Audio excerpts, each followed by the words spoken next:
We are starting with the National Anthem. I would request everyone to kindly start. Thank you.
Thank you.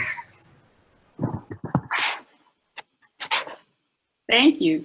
And good morning, good afternoon, good evening, depending on where you are. I'm Cleo Pascal, GCTC International Advisory Board member, and it's my pleasure and privilege to welcome you to this International Cyber and Information Security Conference in the presence of our chief guest, His Excellency Arif Muhammad Khan, the Honorable Governor of the beautiful state of Kerala, which I think many of us wish we could be visiting right now. Over the past few months, we've uncovered some very serious and widespread cyber attacks, including the SolarWinds one and the Microsoft hacks in the US and the attack on the electrical grid in Mumbai. And as the pandemic has pushed our lives, our businesses, our governments, and even our children more online, the risks have grown. And to counter them, we need the best and the brightest working together, which is why this issue has been a priority of the Honorable Prime Minister of India, Shri Narendra Modi, and why this conference is so important. The range of conference partners, the people who've come together to put this conference together, gives a good idea of how seriously India is taking the threat and the deep knowledge and skill level available within the country to fight back. It was convened by the Global Counterterrorism Council, but the partners include Jawaharlal Nehru University, Banaras Hindu University, All India Council for Technical Education, Indian Society of International Law, NHPC, Cybersecurity Center for Excellence in Hyderabad, incredible people all over the country doing very important work. The conference will go on for 3 days and will feature some of the best, both in India and from around the world, including the US, Bahrain, UK, Israel, Sri Lanka, Iran, elsewhere. It's being streamed on YouTube, and there will be a Twitter feed, I think, and somebody might share the hashtags with us so that we can share it with our friends as well. This is the inaugural session. We have, we'll be setting the stage with speeches from extremely knowledgeable and experienced people. Dr. Kanwal Sibal, Dr. Gulshan Rai, His Excellency, the Honorable Shekhar Dutt, and then the address from the chief guest. But first, we're lucky to start with Dr. Nirmaljit Singh Khalsi, who has served India. He served his country for 38 years in public service, including as additional chief secretary of the government of Punjab and joint secretary in the Ministry of Home Affairs in the government of India. He has deep experience in home affairs, justice, information, communications technology, ICT infrastructure, all of the things that are coming into play now. He knows this inside out, and we're particularly lucky to have him here to set us off. And he's the chair of this International Cybersecurity Conference and on the Executive Council of GCTC. The speeches last about 10 minutes, and in order to help the speakers gauge their time, 2 minutes before the end of the session, there'll be a little ding or a little noise just to give you an idea of where you are in the time frame. So here we go, the beginning of 3 days of learning and coming together on one of the most important topics that we'll be facing today. So Doctor, sir, if you'd like to begin, please go ahead. His Excellency Arif Muhammad Khan Sahab, Honorable Governor of Kerala, Dr. Shekhar Dutt, SM, IAS retired, former Governor, Deputy NSA and Defense Secretary, Government of India. Dr. Kamal Sibal, IFS retired, former Foreign Secretary, Government of India. Dr. Gulshan Rai, former National Cyber Security Coordinator, Prime Minister's Office, Government of India. Other distinguished dignitaries, speakers, and delegates, very good morning. I would like to welcome you all for this 3-day international conference on Cyber and Information Security 2021, being organized by the Global Counterterrorism Council. We are well aware that in today's globalized, digitized, and connected world, there is a very close relationship between the national security, cyber security, organizational security, and information security of nation states, corporate, as well as individuals. Now, India's digital economy is growing very rapidly. The technology adoption is there in every facet of human life. According to a recent report by McKinsey, India is the second fastest digital adopter amongst the 17 most digital economies of the world. India's core digital sectors itself accounted for 170 billion USD, or 3% of GDP in 2017-18, and this is expected to grow to about 10% of our GDP by 2025. The COVID-19 lockdown has permanently changed the way we live, work, conduct business, get services, shop, socialize, interact, entertain ourselves, and enjoy family lives, our community behavior, and how we are governed. The pandemic has just hastened the adoption of the next generation technologies by many times hugely impacting individuals, society, industry, academia, businesses, and the government. As on January 2021, with a population of 1.39 billion, India has 1.1 billion mobile connections, 624 mobile internet users, which are growing at 8% plus, and 448 million active social media users. As many as 143 Indian banks are live on UPI platform, with over 100 million active users, crossing 1 billion transactions in October 2019 itself. During 2020, 590 million Indians, they made digitally enabled payments amounting to more than 74 billion USD, registering a growth of 34% over the previous years. In January 2021 alone, UPI registered 2.3 billion transactions worth 60 billion USD. Thus, India is all set and on its way to becoming a 1 trillion USD digital economy.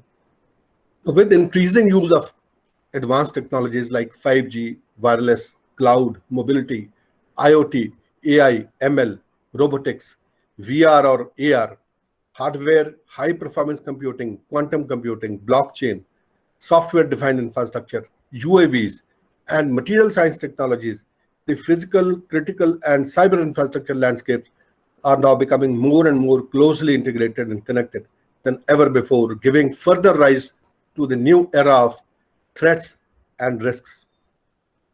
This accelerated adoption of these technologies, transformational technologies, I would say, have resulted into emergence of many clearly visible mega trends and themes, such as connected living, data as 21st century oil, autonomous world, industry 4.0, Uberization of manufacturing and services, transhumanism, zero latency world, and the rise of digital platform economy.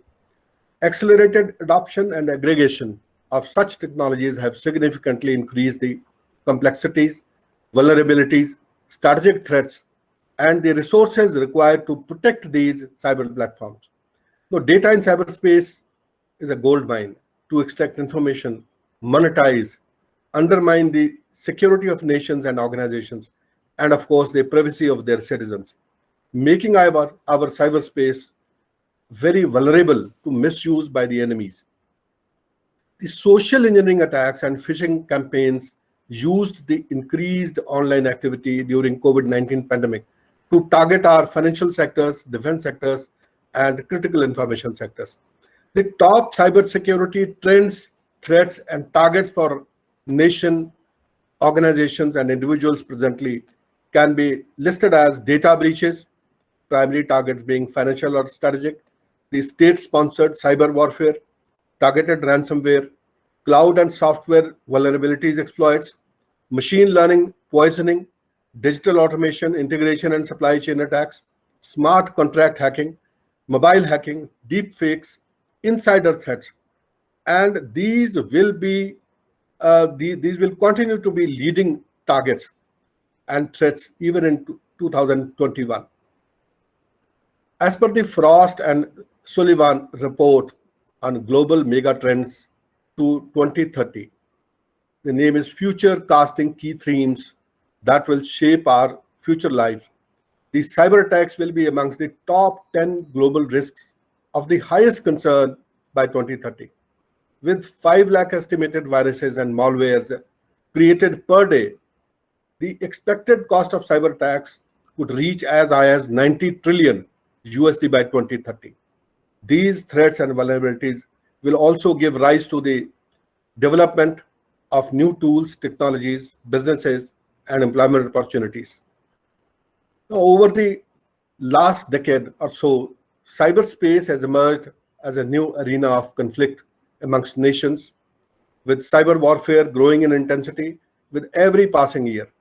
Today, the war has transcended from concept of battlefield to a multidimensional battle space. Cyberspace has become an important war-fighting fifth domain of warfare after air, land, maritime, and space. As a nebulous domain, the concept of cyber sovereignty and national cyberspace has strengthened with 3 substructures under it, namely the critical information infrastructure, the defense information infrastructure, and non-critical information infrastructure.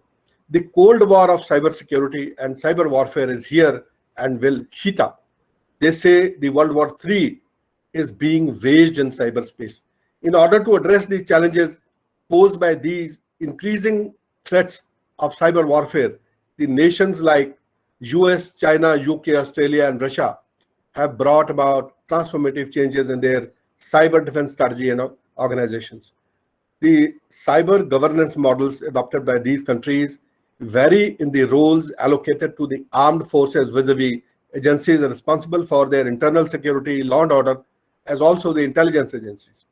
I feel that the national defense and internal security perspective should comprehensively address the entire cyberspace, including cybercrime, cyber hacktivism, cyber terrorism, cyber espionage, cyber war, cyber defense strategies, cyber deterrence, active defense, as well as national firewall.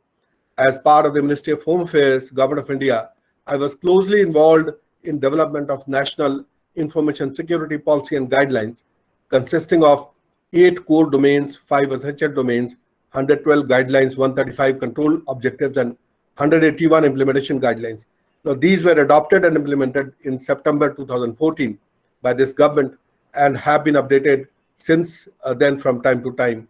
The 8 core information security domains I would like to list are data applications, identity and access management, network and infrastructure management, monitoring and incident management, threat and vulnerability management, personal security and physical security domains, while the other essential domains are business continuity and disaster recovery plans, audit, testing, cloud computing, virtualization, mobility, social media, and open source resources. We'll have to keep a check on these. Now, there is a National Cyber Coordination Center as well, which generates macroscopic view of the cybersecurity breaches and cybersecurity threats in the country. The center scans the cyberspace at a metadata level and generates near real-time situational awareness. As announced by our Honorable Prime Minister last year during his Independence Day speech, the Government of India is working towards updating its national cybersecurity strategy in order to improve our strength and position in the cyberspace. Now, this policy will cover all facets of national cybersecurity and mainly on the 3 axes. Firstly, secure the national cyberspace, covering large-scale digitization of public services, supply chain, critical information infrastructure, digital payment systems, sectoral as well as SMB preparedness especially while using the advanced and emerging technologies. Secondly, synergize resources, including cooperation and collaboration, covering internet infrastructure, development of standards, cyber insurance, cyber creating a brand India, cyber diplomacy, and cyber crime investigation. And lastly, strengthen the structures, people, processes, and capabilities, covering character institutions and governance, budget allocations, research, innovation and technology development, capability, capacity and skill building, audit and assurance, incident and crisis management, and most importantly, the data security and governance. Thanks to the Global Counterterrorism Council for providing us this opportunity and platform to have this conference with stakeholders and experts on the most contemporary subjects in various areas connected with cyber and information security, including their global strategic defense, critical information infrastructure, internal security, and police perspectives.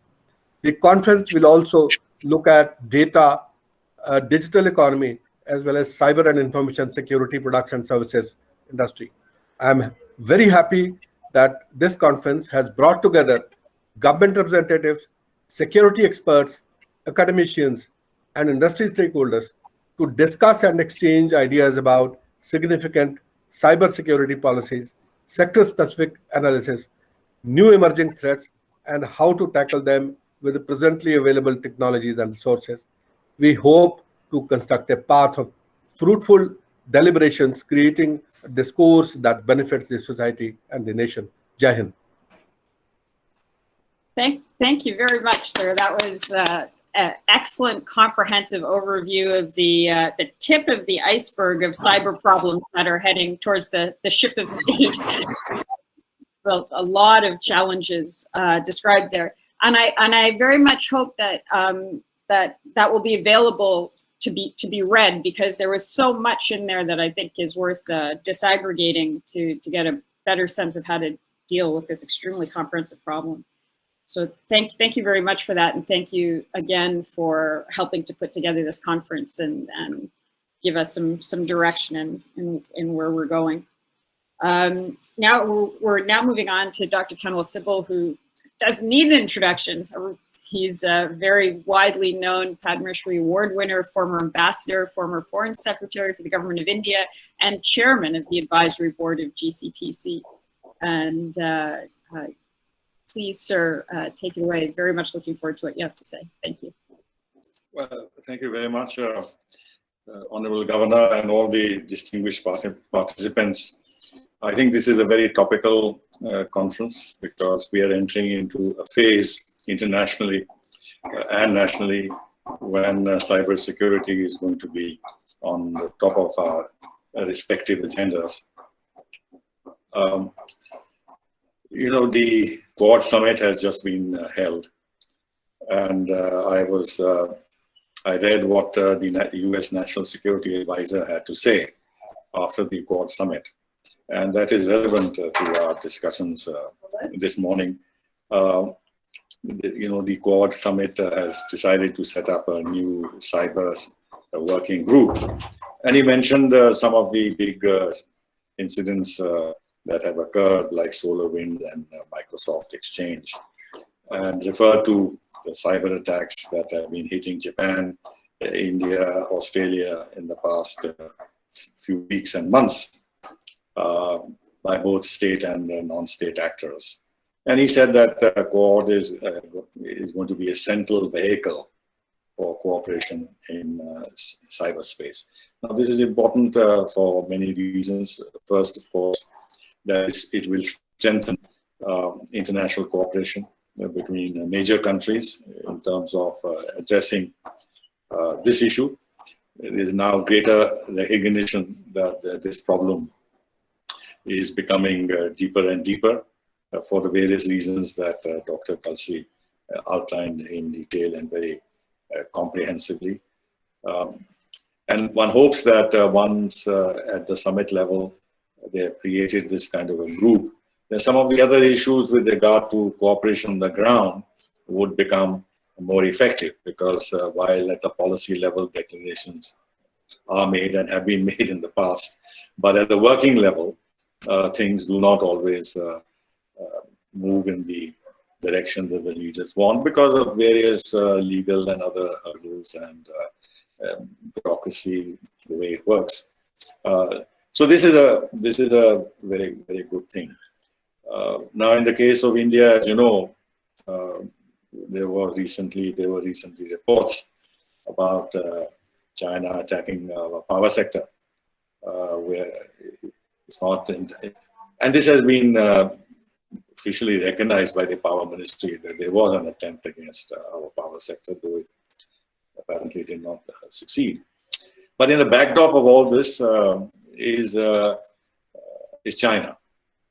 Not China alone, but China figures very, very largely in the background of the concerns that are developing, because from all reports that one has read in recent months, China has a huge establishment which is attached to the PLA and it specializes in cyber warfare.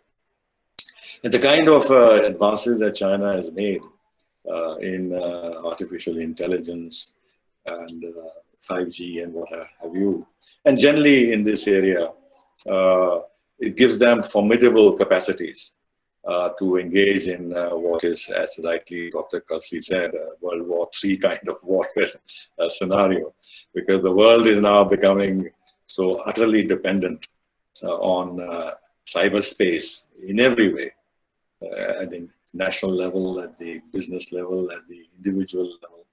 Our societies are being transformed as a result of these technologies.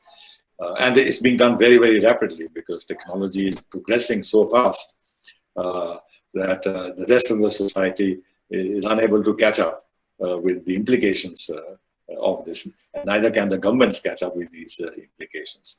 And to understand actually and appreciate the implications of this, you need very close cooperation between the government and the private sector. Governments alone cannot deal with this issue. And much of our expertise, most of our expertise in India is in the private sector. It may not be the case with authoritarian regimes, but in democratic regimes, the capacity is in the private sector. So the private sector has to be galvanized, and there has to be a whole of nation effort to address these issues. Now, you know, there's a whole range of issues which was spelled out very well by Dr. Kalsi, whether it's the Internet of Things attacks or cloud attacks or phishing attacks, or blockchain and cryptocurrency, which is now becoming more and more important in terms of financial investments, financial transactions and investments, and software vulnerabilities, machine learning and artificial intelligence. That is going to pose an additional challenge, especially as through these technologies, those who want to do mischief will be able to identify high-value targets and attack them. And the whole issue of ransomware attacks and outdated hardware and insider attacks, all these are very difficult but very relevant issues to address.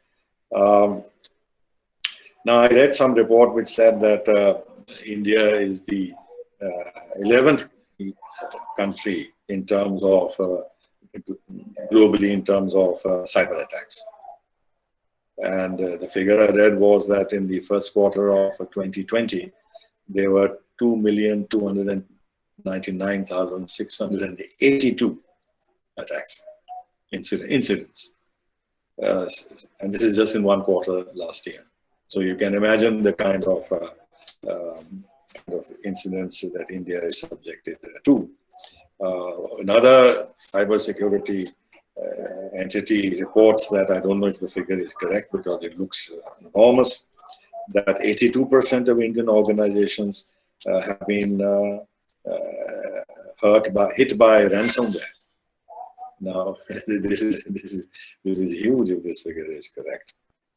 Now, in terms of what the Internet of Things analytics say, there will be 11.6 billion IoT devices by 2021 this year. desktops, laptops, mobile, smart security advices.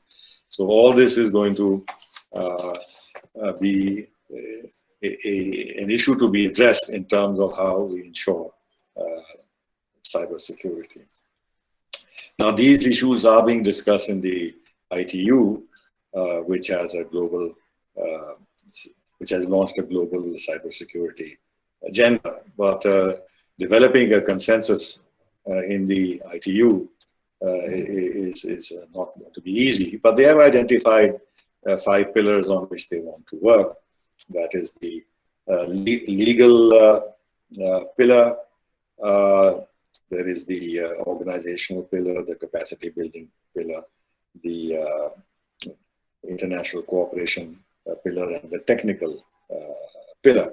So under these pillars, they will address the issue of harmonized legislation, cybersecurity standards, and protocols, and responsible agencies for coordinating cybersecurity plans, and so on. Now, my own experience is that there is not enough international cooperation yet. I was involved in some group some years ago, in China, US, India group, for instance. Russia also was involved, where the basic effort was to at least do what is the easiest thing to do. And they began with controlling spams and this and that. But beyond that, the first thing that posed enormous problem, and this hurdle was crossed, is to define what cybersecurity is.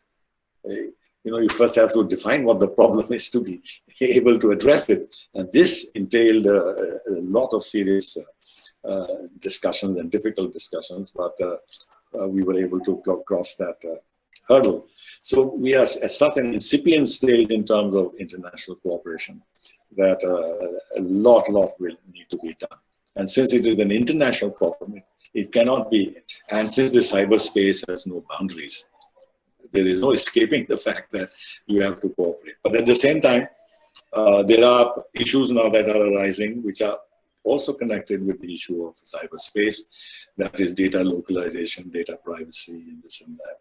And there is this feeling that the internet should not be split up because there are the issues of sovereignty.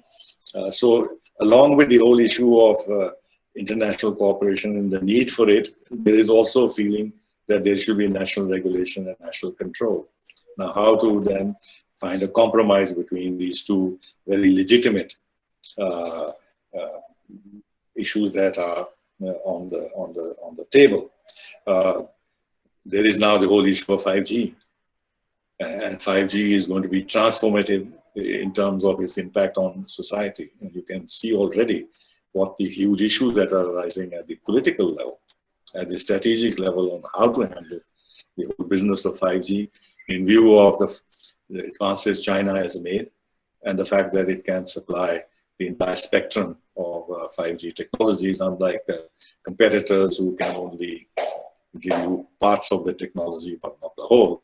And Huawei especially has got so much now linkages with the whole telecom space that to exclude it entirely from 5G networks may not be easy, and therefore there is all this discussion whether they should be kept away from the core sector and only allowed to enter the sort of peripheral sector. But there are experts who say there is nothing peripheral or nothing core in view of the fact that it has so many vulnerabilities. So this is a big issue. It's also a challenge for India. The United States is now very open in terms of deciding that Huawei will not be given any access to the US telecom sector. Britain has now joined this. Australia has joined this. Japan, I think, also has joined this. India effectively will not, but yes, we have to be a little diplomatic about this for the time being. And then finally, this two things. One, of course, the defense aspect of it. And that has become very pressing. You may have, all of us have seen reports that although in the confrontation we had in Ladakh, it did not sort of blow up, but we have to be conscious of the fact that China has certain capacities. And there are people who suggest that what happened in the power sector was some kind of an initial warning. But whether true or not, but we have to be conscious of the fact that in the defense sector, this has become very, very, very, very critical. And finally, India's national cybersecurity strategy. When I was in the NSAB, we had started working on this. We had prepared some papers. Now, that is some years ago, what, 8-9 years ago. Since then, I think a paper has been finalized and has been put up to the government for final approval. So I suppose after that, we would have at least a strategy clear. But, and I'll end with this, that you can have a strategy, you can identify all the problems, but in order to create an infrastructure to implement those decisions is a huge, huge task. And therefore, in that context, this conference that has been organized, which will list out various areas which are of concern and which must be addressed, and some very useful thoughts will come out with regard to what one should do. This will be a very valuable input in terms of structuring the whole debate in the months and years ahead. Thank you very much. Thank you very much.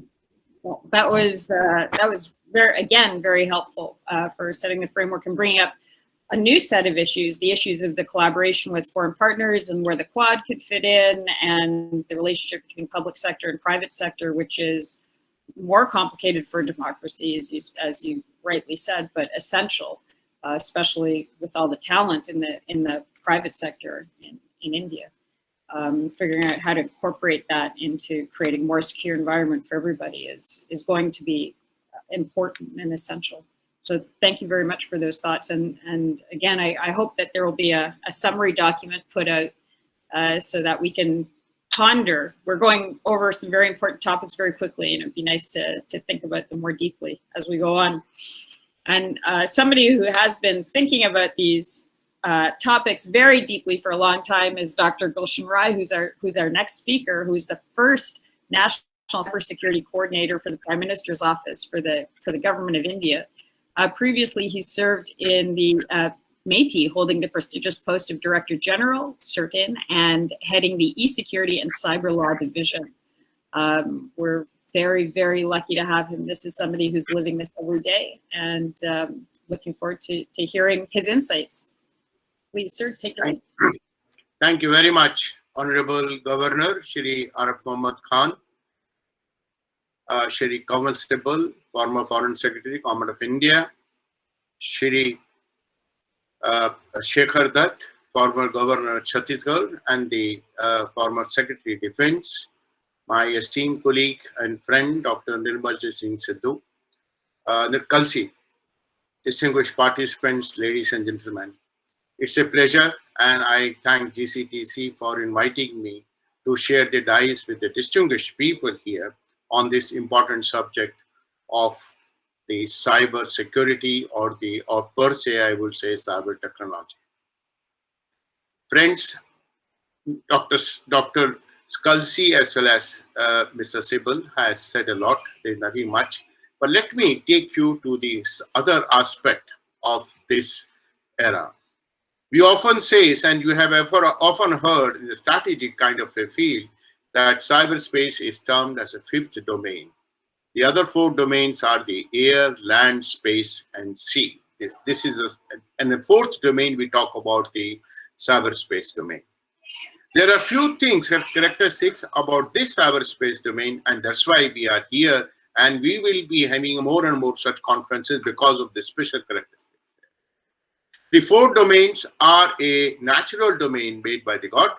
This domain is an artificial domain made by us. But this domain is driving the other four domains and is becoming a more and more complicated and more complex, the components of which are truly described by Dr. Kalsi and Dr. Sibal. It's a virtual world, borderless world, unlike any activity which happens in those domains, one can physically see, but anything happening in this domain, it's difficult to see. You realize after a couple of months.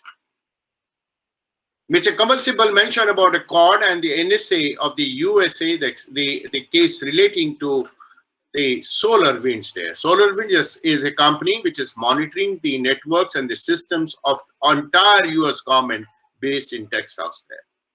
One of the nation states, they tried to breach the systems of the solar winds and enter to the entire US government. They were there for a couple of months and could be detected only after a couple of months there. And at the same time, the attack went on to the Microsoft because Microsoft was managing the entire data was being stored at the Microsoft. Friends, this is the scenario which we are entering into, that where the transformation is becoming more and more complex. It has a two separate meaning there. One is the digitization, some aspect of which Dr. Kulsi mentioned. And the some aspect, a largely aspect, is a strategic aspect, which we are talking about here and which a lot of people are talking about. Now, this strategic aspect has given rise to many issues. First of all, why these issues? Because we are trying to convert virtual world and try to understand in a real-time world and vice versa. This interface itself is a difficult interface there. The second is that the devices are being installed. When we connect on the internet, you are connected worldwide. You're connected on a heterogeneous system.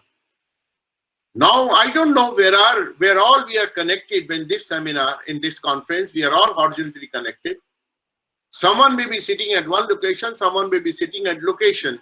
The data may be passing to different kind of points there. Who is tapping, who is doing what, where it is stored, it's really a kind of a black box for us. This is the era which we are entering into. And this era, because of this special characteristics of the nature, there are issues which has given rise to kind of a privacy, cyber security, internet governance, and so on legal framework.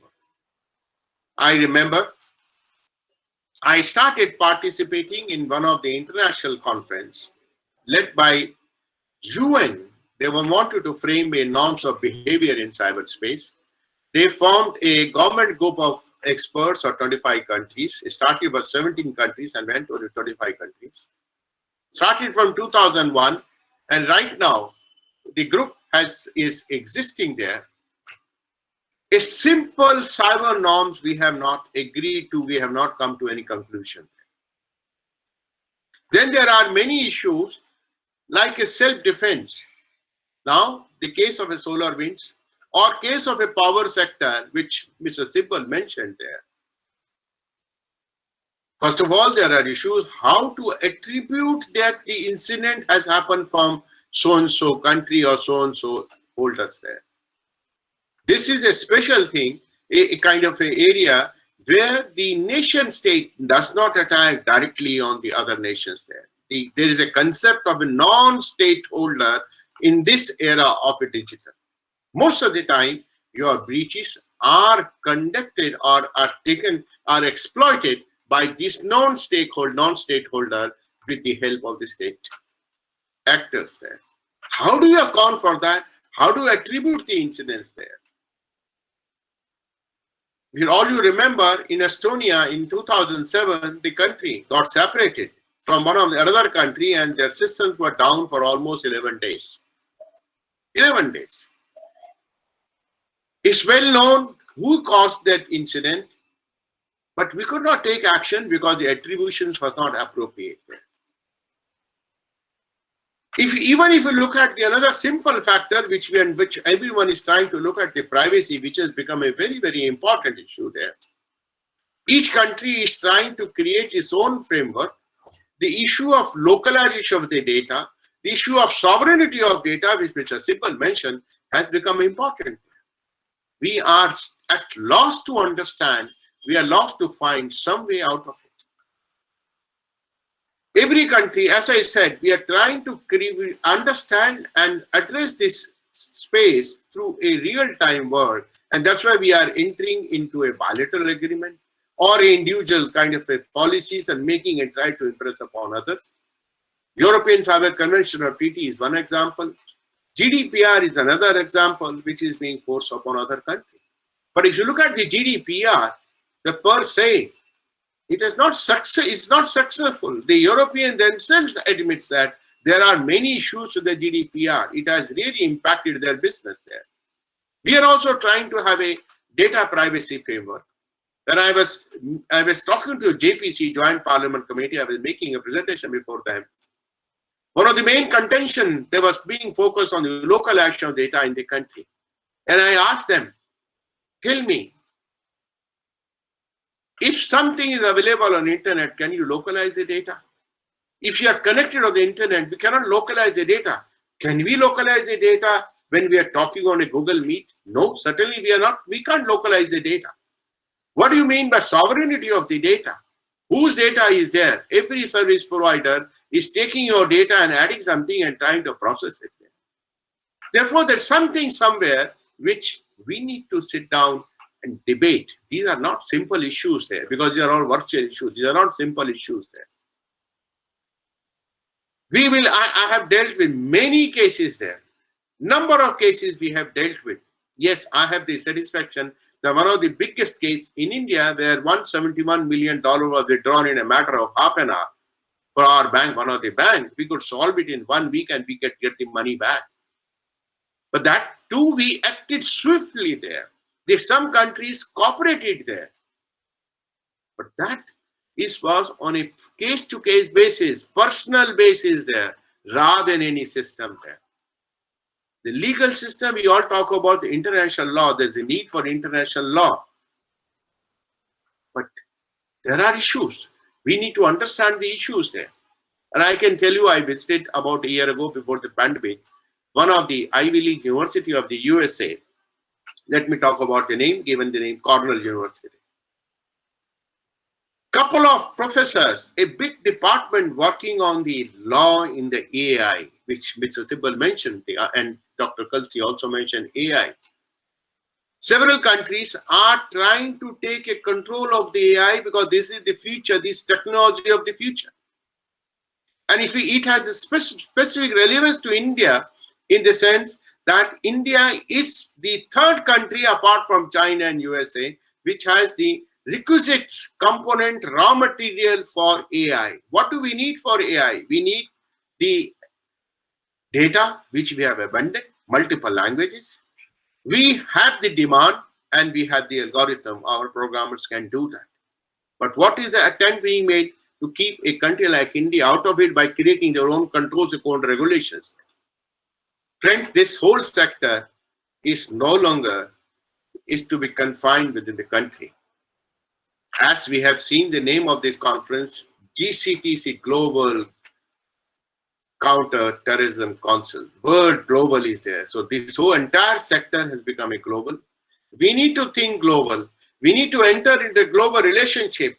It is going to be difficult to have a multilateral kind of agreement, but ultimately that is the solution. That is the only way we can go through.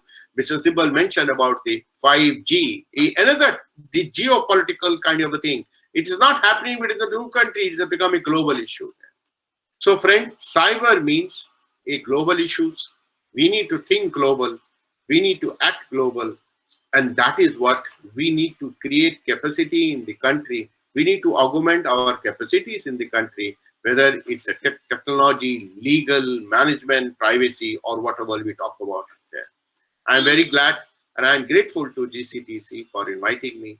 And I hope these issues, which have become far more important and becoming more and more complex day by day as we move on, I think these all issues will be debated.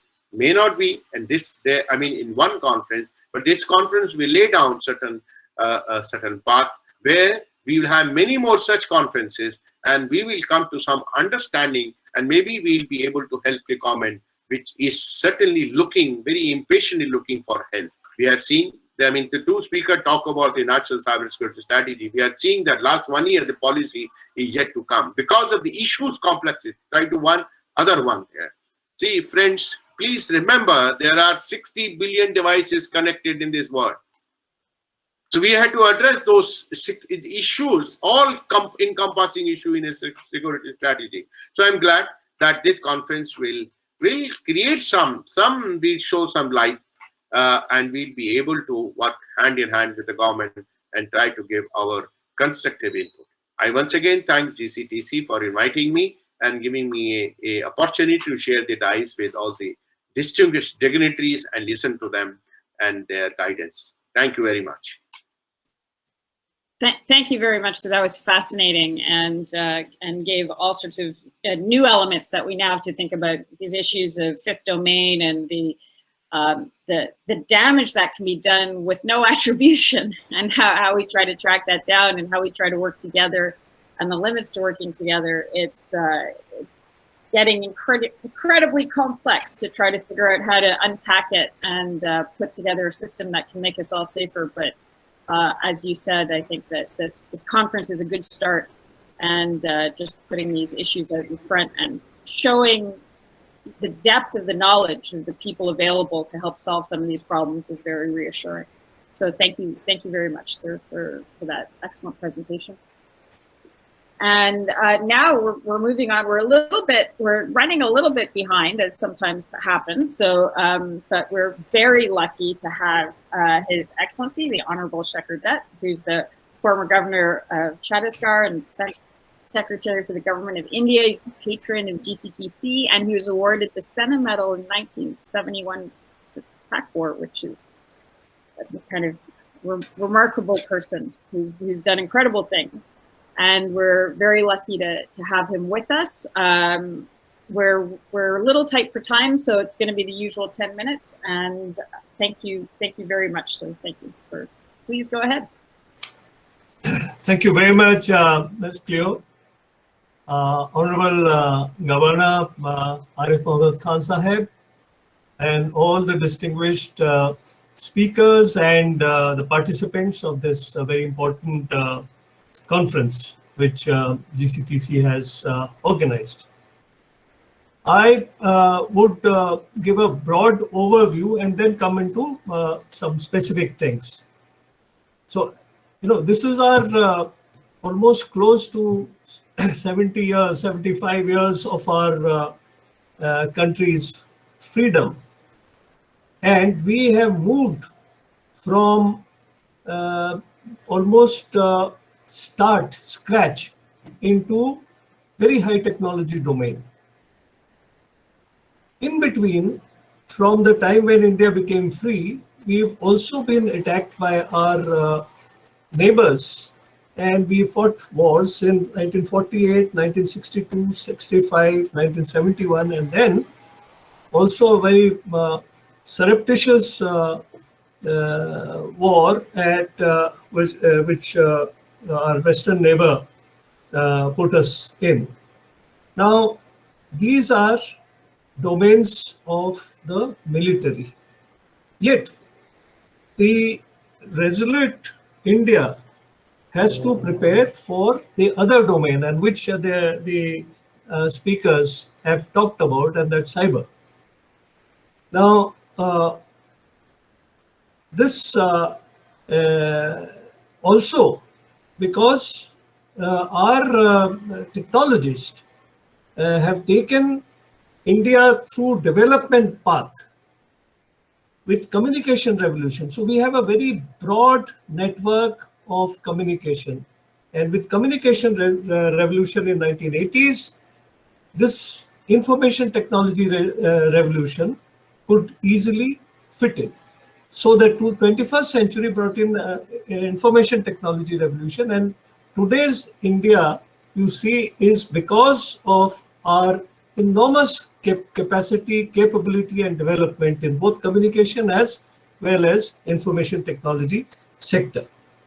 However, the domains which have to be looked after by security forces are not only the present domains like land, sea, air, but increasingly now be under space underwater. We're talking of water, but there is a huge domain of underwater, and this requires to be also seen. And then overall, cyber which affects every land, sea, air, and every surface. Further, the dimension of internal security has now taken a new turn as sub-conventional warfare, as a doctrine has been brought into practice by our Western neighbor. Ensuring national security, therefore, has become a truly complex task. So it is not just economic, but also we have to face a sub-conventional war, and in which the cyber element will be playing a major role.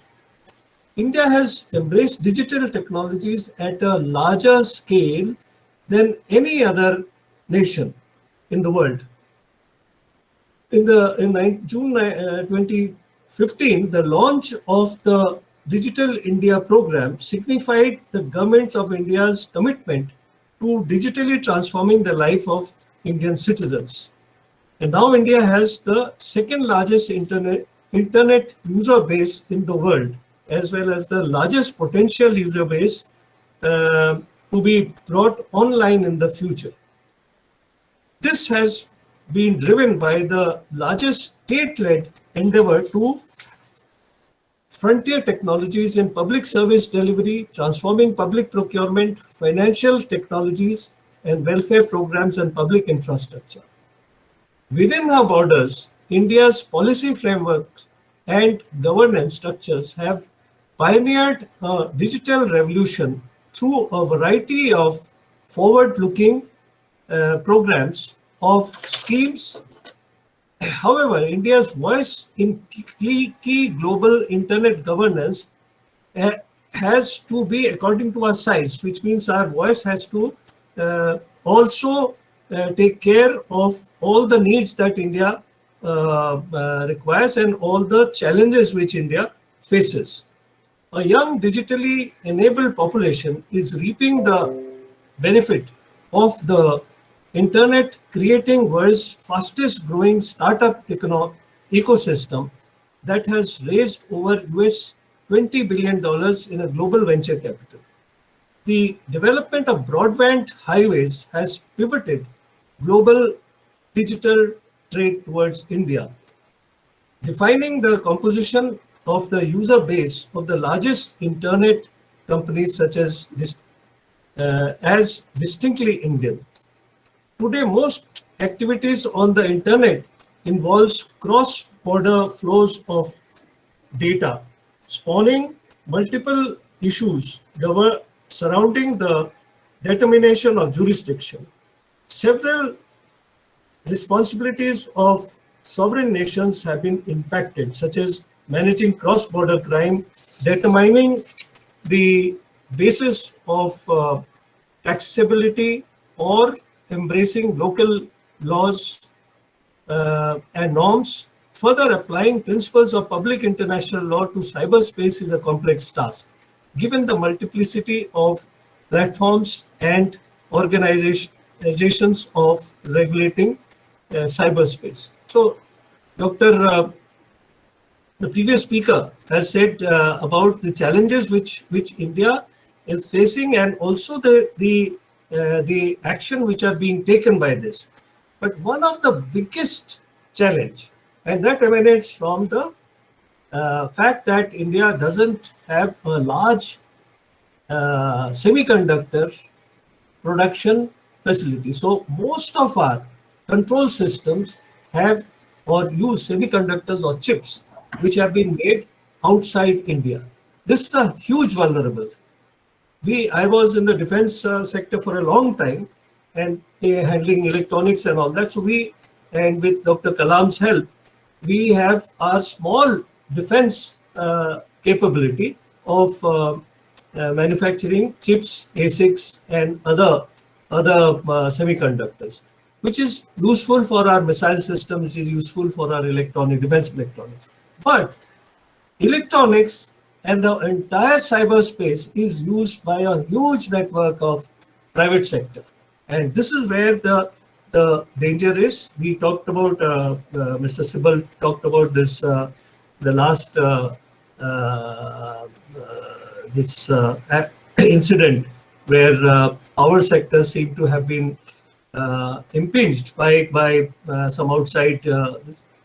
It is a real possibility because the sector, entire grid stability, the grid transfer, all these require very involved electronics, and these electronic control systems have chips which are not made in India. Now, this is where I think our biggest vulnerability will be, and we have to have much more coordinated action on this thing. We have to manufacture chips. We have to manufacture semiconductor. India has to, because an enormous faith will have to be put in electronics and control and network, which has to manage. So we have to do this, and semiconductor manufacture will become one of the most important features of activity, should become.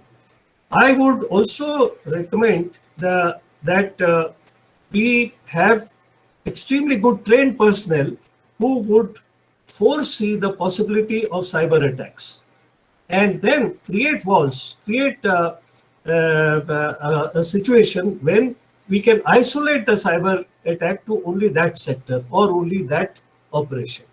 If we do that, then it becomes difficult for the perpetrators of the cyber attack, and cyber attack is definitely going to be a thing which will become commonplace. Why? Because of its economic reasons, there may be competition which has to be, because of through the cyber space, bad fellows will get into the domain of intellectual property right. Through the cyberspace, they will also damage the internal security or even external security potential of India. I wish everybody a very, very good and enjoyable conference.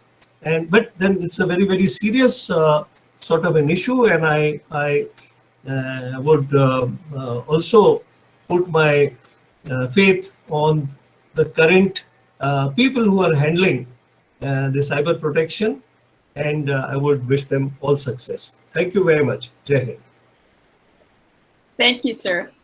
Again, more interesting ideas. The idea of the semiconductor manufacturing is very important. Some of the issues that we've been looking at in terms of a Chinese attack on Taiwan have to do with what that would do to availability for some of the chips that they're manufacturing, for example, which the world relies on globally. So diversification of the ability to manufacture high-end components is really essential. And India is certainly well placed to do it. It definitely has the talent. That's no question about that. It would help not only India, but it would help, I think, the democratic world to have more resilience in the system. So thank you very much for those ideas among many. Thank you.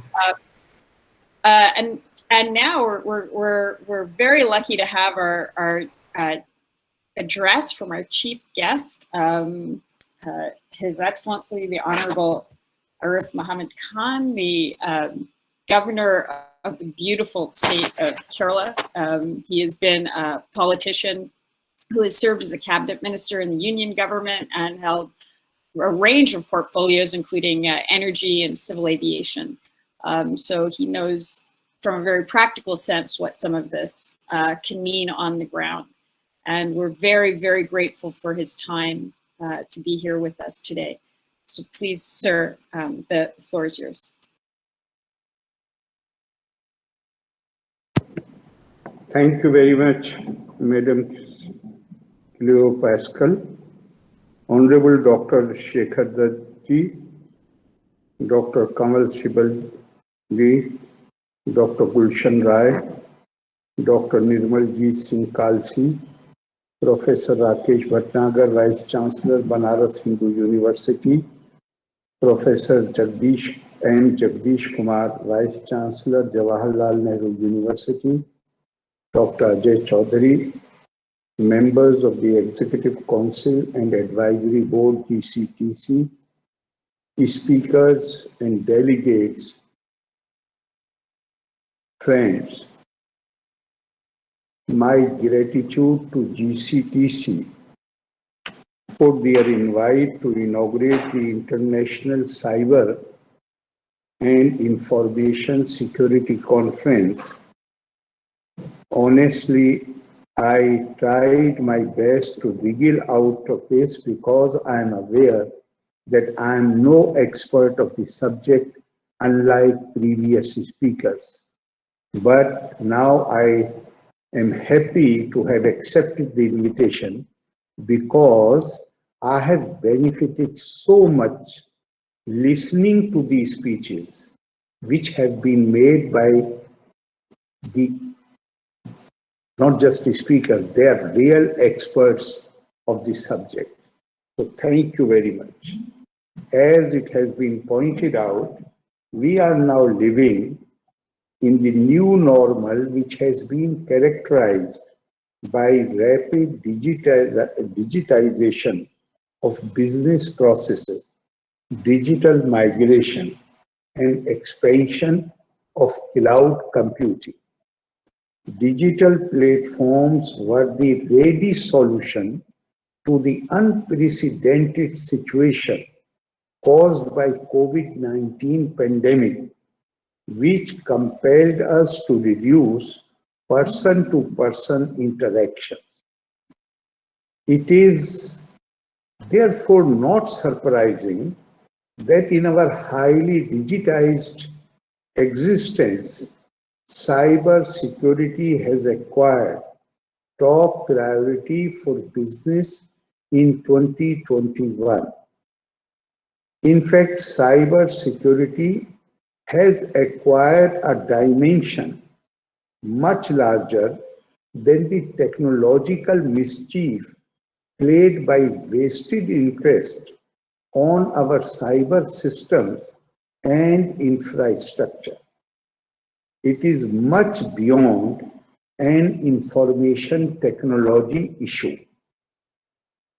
With India standing third in the world among the top 20 countries which are victims of internet crimes, it is high time we regard cyber security as an issue of national security. All of us are aware of the shocking levels to which breach of cyber security has been spreading worldwide. Today, the sheer volume of work that is done online is beyond our imagination. Banking transactions, office work, examinations, lectures, purchases, medical consultation, logistic management, and even the management of security installations is done online. The more online we go, the more susceptible are we to cyber traps and phishing attacks, making life riskier. At present, the tasks associated with cyber security are so large that even trained IT teams miss out on 74% of events or alerts that could blow out of proportion. Even though we have begun using extended detection and response solutions to collect and correlate data, we have not been able to fully plug the loopholes. Shri Ajit Doval, National Security Advisor, had recently remarked in a National Cyber Security Conference organized by Kerala Police that cyber hygiene was essential for our organizations. His observation was that there was a 500% increase in cyber crimes. The reason, according to him, was poor cyber hygiene. Significantly enough, the key targets of these cyber attacks were banks, defense, and critical infrastructure.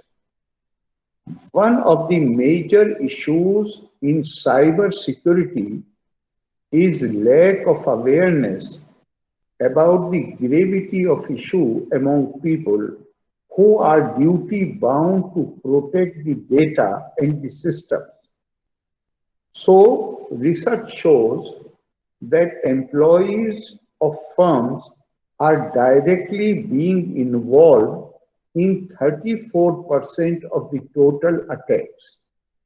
This calls for regular training among employees on the need to safeguard data and the dangers involved in compromising security of data and systems.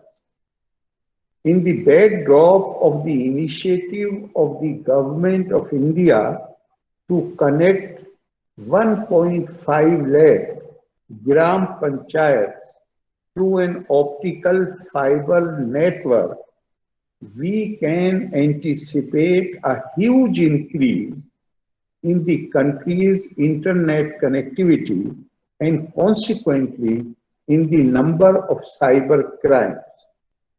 With vehicles being fitted with Bluetooth and Wi-Fi, they are now open to threats from hackers. Gaining unauthorized control of other people's vehicles or using microphones and hidden cameras for tracking people's movements, this can go up in coming years. However, the larger implication is that sectors like transport, mining, construction, and energy are seen as prime targets for cyber attacks.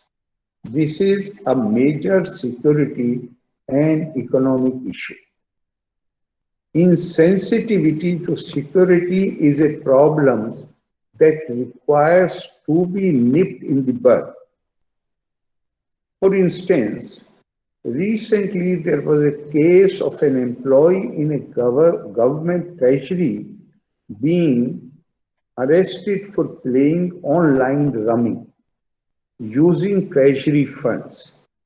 He had used some loophole in the account system thinking that it would remain unnoticed.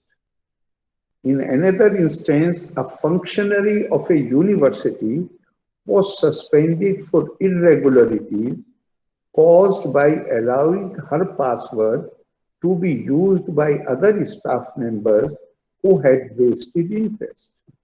Investigations revealed lack of seriousness and certain loopholes in the entire software which were not detected for years.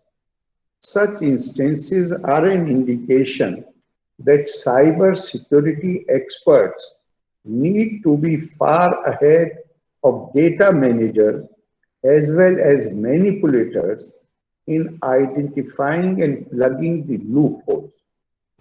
Every software needs continuous updating so that emerging flaws can be identified and solved. Emergency situations like COVID-19 had necessitated immediate alternatives to continue our social interactions and educational communications. We would recall how meeting software like Zoom, Google Meet, LifeSite became popular among people overnight. The Chinese application Zoom was informally classified as unsafe due to alleged chances of data leakage. At that time, an entrepreneur from Kerala, Shri Joy Sebastian, came out with a V-Console, a facility for video conferencing, which has been approved by the Government of India. This means global cyber security issues could also ignite local innovators to create better and safer technological options. That was a valuable and laudable contribution towards Atmanirbhar Bharat during the pandemic days. The threats emanating from cyberspace have the potential to impact nations' security, economy, and development. Even fake news is more than just a rumor campaign. Ever since the advent of social media, all nations have stepped up, vigil against all threats, including misinformation campaigns. In India, we had recently noted instances of psychological warfare waged against us from countries like Pakistan and China. During the border tension at Ladakh, Chinese and Pakistani social media activists were known to have joined hands to launch misinformation campaign against India. Often our discussions on cyber welfare are limited to how technological mischief affects our systems and networks. We rarely discuss the cultural implications of cyber interventions.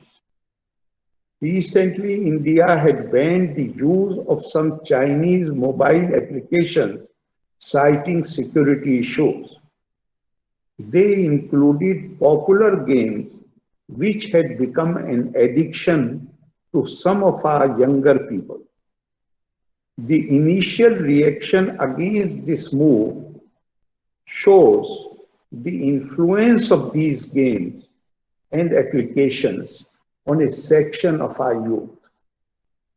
Considering the novel cyber ways of cultural invasions, we could suspect that such addictive games may have been floated to render the users passive and indifferent.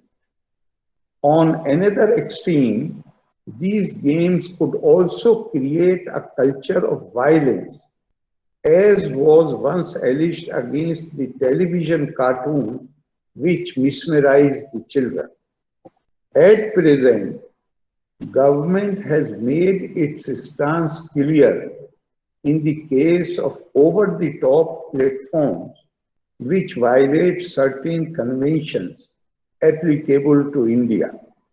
With cyber security measures becoming as vital as defense preparedness, we need to strengthen the existing national policy on cyber security, which works towards providing a safe and secure cyber space. Quite recently, the Government of India had to urge WhatsApp to respect the information privacy and data security of Indian users in their data sharing policy. Data mining and analysis have extended to electoral predictions too, and the fears of technology undermining the process of democracy are not totally without foundation. With the introduction of artificial intelligence in security and digital business, new security responsibilities have emerged. We need to leverage the benefits of artificial intelligence in enhancing defense preparedness and in ensuring uninterrupted flow of services. Emerging ransomware and siegeware attacks on management systems reveal that organizations whose efforts are primarily focused on information security are not well equipped to deal with failures on physical safety. There is a trend among organizations to implement enterprise-level security systems catering to the entire activities of the firm. Perhaps the next generation technologies would impact our society, industry, academics, and government in near future are now being developed in places unknown to us. Who knows when and where such technologies would be deployed? Every nation has to be on the lookout as blockchain and other technologies are making inroads into our lives. The reputation of organizations in the coming years would be in terms of not only their economic performance, but also in terms of the safety of their systems. The modern saying about reputation is that it takes 20 years to build a reputation and a few minutes of cyber incident to ruin it. Therefore, organizations need to see cybersecurity as a strategy issue, which may recast the leadership qualities we often praise in management. In this context, the role of international relations, it was pointed out by earlier speakers as well, international relations needs greater emphasis because cyber crime is an issue to be fought at the global level. Our diplomatic interventions have to be patient properly to handle these matters. Needless to say, the laws related to cybercrime would need a stronger and longer global reach. In the area of technology, we cannot sit helpless before cybercrimes committed by unknown rackets in another country or continent. While concluding, I would like to share a thought about our attitude towards hacking and cybercrime. Cybercrime has made us helpless enough to legalize and glorify hacking by calling it ethical hacking. It is a luxury no other crime in the world has ever enjoyed.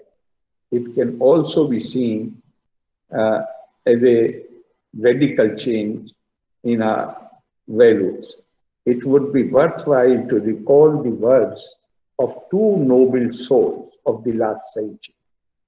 One is Bertrand Russell, who said, "The machine is the modern form of Satan, and its worship is the modern diabolism. Whatever else may be mechanical, values are not."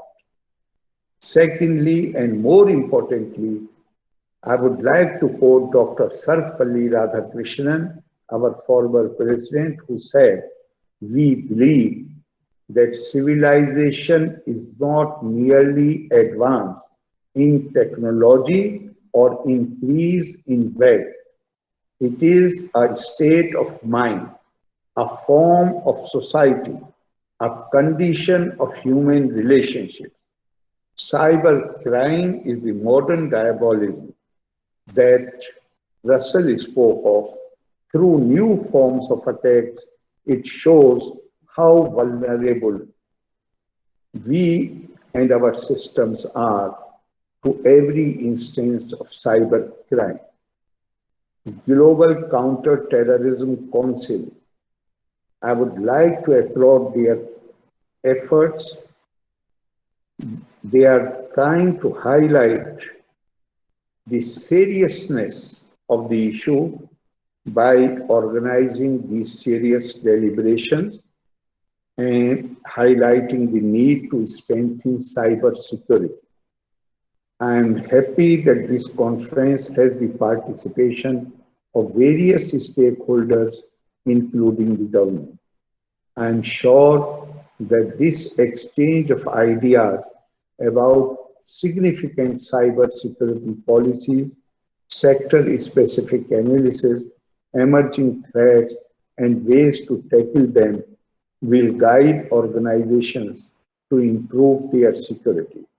I also hope that our cybersecurity policy would also be enriched by inputs from these deliberations. My best wishes to all the participants of the deliberations in coming days. Loka Samasta Sukhino Bhavantu. Thank you. Jai Hind. Thank you very, very much, Excellency. That was wonderful and comprehensive, and very much brought it back to the human, to the person, and the understanding of what technology does to us in the best of times, and how we have to guard against what it's doing to us now in these not so great times. And that V-console coming out of Kerala is very exciting. And with any luck, hopefully all of those Chinese apps that India had the foresight to ban will be replaced by better Indian technology for the sake of all of us. Thank you, sir, for your time, Excellency. And this concludes the inaugural session with Dr. Kelsey and Dr. Sybil and Dr. Rai and His Excellency, the Honorable Shekhar Dutt, and of course you, the Chief Guest, Excellency. Thank you very much for your time. Very, very grateful.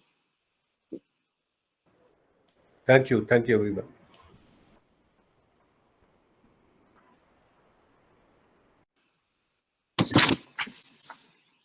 So you're now stuck with me again for the next session. The next session is the keynote session, and we have again kind of a remarkable lineup of experts. And we're starting off with Dr. Ajay Chaudry. And I don't know if we have the bio to put up for him. We're going straight into the next session. Thank you. So Dr. Chaudry is one of the founders of HCL, and he was nominated by the President of India to be the chairman of IIT Hyderabad and then IIT Patna. In 2011, he was conferred with the Padma Bhushan Award for his landmark contribution to Indian IT industry. Dr. Chaudry is also the founder of Swayam Charitable Trust and a trustee of Save Life Foundation, and he's an icon of the industry and helps with startups and is working on getting the next generation going. And we're very grateful to him for his time and his insights, and looking forward to his presentation. So, sir, please, Dr. Chaudry, take it away. Thank you. We are now living in a technology-dependent and connected world. Can we do without phones, tablets, internet, and power? DARPA, the Defense R&D funding organization, originally created the internet. Were they at that time aware of its potential then, both positively and negatively? It is now said that if you are less dependent and less connected, you are safer. So maybe North Korea is the safest country to live in today. So India, as a large country with neighbors like China and Pakistan, can no longer look at the size of its armed forces and the military equipment she has to defend and to attack. Till now, we used to talk about nuclear deterrence. Now we need to relook and talk about cyber war deterrence and the capability to attack and defend in a completely new environment where you have no idea from where the next attack can come from. Pakistan may not have the size of the armed forces that we have, but can bring us down to our knees by a cyber attack planned by some rogue elements sitting anywhere in Pakistan. They can attack us financially by attacking our banks, stock exchanges, etc., and bring down our electricity grid and fry out some key computers in critical installations and create chaos. So we need to create capability and capacity to defend as well as attack in the case of a cyber attack, and be aware of all the areas of vulnerability. The new wars are today being fought in cyberspace, and so militaries are using IT and internet as a weapon. What they are looking at doing is preparing a cyber battlefield with logic bombs and trapdoors. But this war will not be fought only by militaries. The civilian population of a country and large corporations, and of course the government that run key national systems, will be the casualty. In 1995, the National Defense University in the US graduated its first class of officers trained for cyber warfare, and we are talking about 1995. All services in the US have recognized the importance of this. And even if you look at some ads of the Air Force, which I have seen, talk about this area, and they invite people to join this. From 2003, China has had cyber warfare units, both offensive and defensive. And you'll be happy to know that as per Sunday Guardian, PLA has a cyber force of 300,000, an additional 2 million individuals to create war in social media. So we need to look at all public and private infrastructure, including power, banking, financial, nuclear, telecom, etc., and create strategies to protect them. I'm not aware of our capability in the defense forces around this, but I'm sure they have this. And what is needed today is a creation of a joint command for cyber warfare and create warriors trained only for this. We will need to create both defensive and offensive capability, as here the attacks happen at the speed of light. We also need to start looking at the equipment used in our telecom, power, stock exchange networks, etc. We have in a lot of ways been recklessly importing all kinds of equipment from all over the world, including China, and have no idea where spyware is sitting today. And this can be easily used by China and our other enemies. We, just like China, need to create indigenous capability in key technologies. In computers, maybe using our own operating systems, and in networking equipment, so that our networks are made secure. So the government has recently come up with a new strategy for trusted hardware equipment for the telecom industry, and that will be implemented from June. But what happens to all of that which is already installed? So I think that's a question that we need to ask. Time has also come to recognize to do this in a very fast manner and catch up with countries like China. We have the software and hardware capability, but we need to create capacity to look at this threat at an urgent pace. Now, I've asked to talk about what are the opportunities for India and in this whole environment.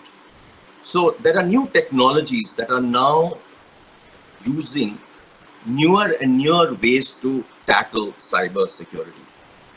This is where the opportunity lies for India to create Indian solutions and global solutions in this whole area of cybersecurity.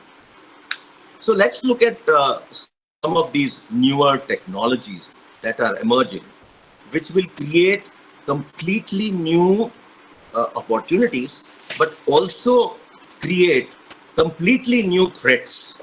And therefore, we need to be well aware of how these technologies work and what we need to do to protect ourselves against cyber attacks. So let's look at the first of these, which is popularly called as IoT, Internet of Things. IoT describes a world whereby almost anything can be connected and communicate with data and intelligence flowing between them. Till now, we used to talk about human to machine connectivity. Now we are going much beyond that. We are talking about machine to machine connectivity. So there is no human in between. So the challenges are many, many, many. And according to Cisco, already close to 50 billion devices have been connected. Now, this has the potential to create 10x the amount of data produced till yesterday. IoT changes the entire cyber security landscape in colossal ways. And we need to be very much aware that this is an area where a lot of leakage can take place and a lot of areas where security can be completely, attacked. Now, a HP study suggests that 70% of the most commonly used IoT devices contain vulnerabilities. So 70% of 50 billion connected devices are vulnerable. So therefore, we should look at this as a huge area of vulnerability, and also as startups and other organizations in India should look at this as a great opportunity for us to create new solutions to take care of such vulnerabilities. So I think IoT is a very huge landscape. And please remember that it's largely unregulated. Okay, so there is nothing called regulation in IoTs. And people will talk about privacy, and people will talk about data storage and cloud monetization and a whole bunch of things. And all of this will be led from the whole proliferation of IoTs in the world. Till now, in India, we used to think that we are behind the technology curve. It's no longer true. I think for the last 5 to 10 years, India is as much in the technology curve as anywhere else. Because please remember that we have created world-beating technologies in India. Earlier, everybody used to say the Indian software industry works for the world. It's no longer true. I think a lot of work has been done by the government. When we start with Aadhaar and then go on to talk about financial systems, payment systems, now we are talking about health systems. Just remember, all of these stacks as we go, more and more complicated stacks, they're also becoming vulnerable. So I think there is a huge opportunity for Indian organizations to create solutions for this. The next big one is also called big data analytics. So it's big. Big data refers to very large data sets that are mined and analyzed to develop patterns and trends. the application of big data analytics tools and processes are already creating and will continue to create huge advantages for cybersecurity professionals to predict, detect, and deter cyber attacks. So this is a very friendly tool for us, and this tool will help us to make sure that we reduce our vulnerabilities. It also lends itself to creating an intelligence-led cybersecurity environment by allowing close to real-time decision-making based upon mass analysis. Well, big data is a double-edged sword also. Just the way we can use it, our enemies can also use it, and all hackers can use the same technology. So this technology is available to everyone. Cyber criminals are also using big data to learn more about vulnerabilities, compromised systems, and trend spotting, which will no doubt create more effective attacks.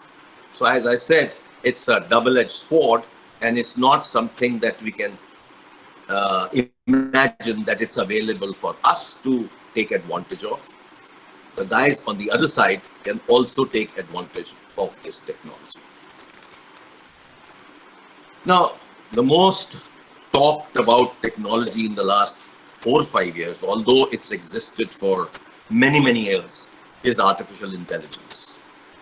And artificial intelligence and machine learning is another major area of new technologies that are actually going to impact this whole area of cyber warfare. The application of AI and machine learning to the cyber security landscape has been hailed by many as a game changer. But it's not a game changer just for those who are protecting. As I said, it is also a game changer for those who are hacking. AI can be used as, in a manner, force multiplier, as the army would call it, and help to address the global shortage of cybersecurity professionals through self-learning algorithms. So this is really where major amount of work needs to be done to actually utilize this technology for taking action, but also utilize this technology for creating models by which you can do self-learning. And the algorithms that can be created can actually help us to reduce the dependence on people. And therefore, if we don't have the capacity, we need to use AI and machine language to take care of this area. And therefore, this is a major area as far as I am concerned in terms of a tool and an area by which we can actually take leadership position in the world. So India has a large amount of AI people. The reason for it is simple. The reason is there's a lot of education going on in education institutes in the country on AI. So you look at any of our computing teaching organizations like IITs and triple ITs, there's a large amount of people that are emerging in the last few years for AI and machine learning, with AI and machine learning capability. In addition, there are a large number of smaller institutes online that are giving a lot of lessons for people for reskilling in this area. And all software companies in the country, where some of them have 100,000, 200,000 people, have all reskilled their manpower to use AI and machine language, because it is becoming, in a manner, an absolute requirement for any movement towards cloud, any movement towards digitization. So therefore, we are blessed to have a large capacity. But even that is not enough. We need to use AI to overcome the capacity shortage itself. So that's really what I was saying earlier.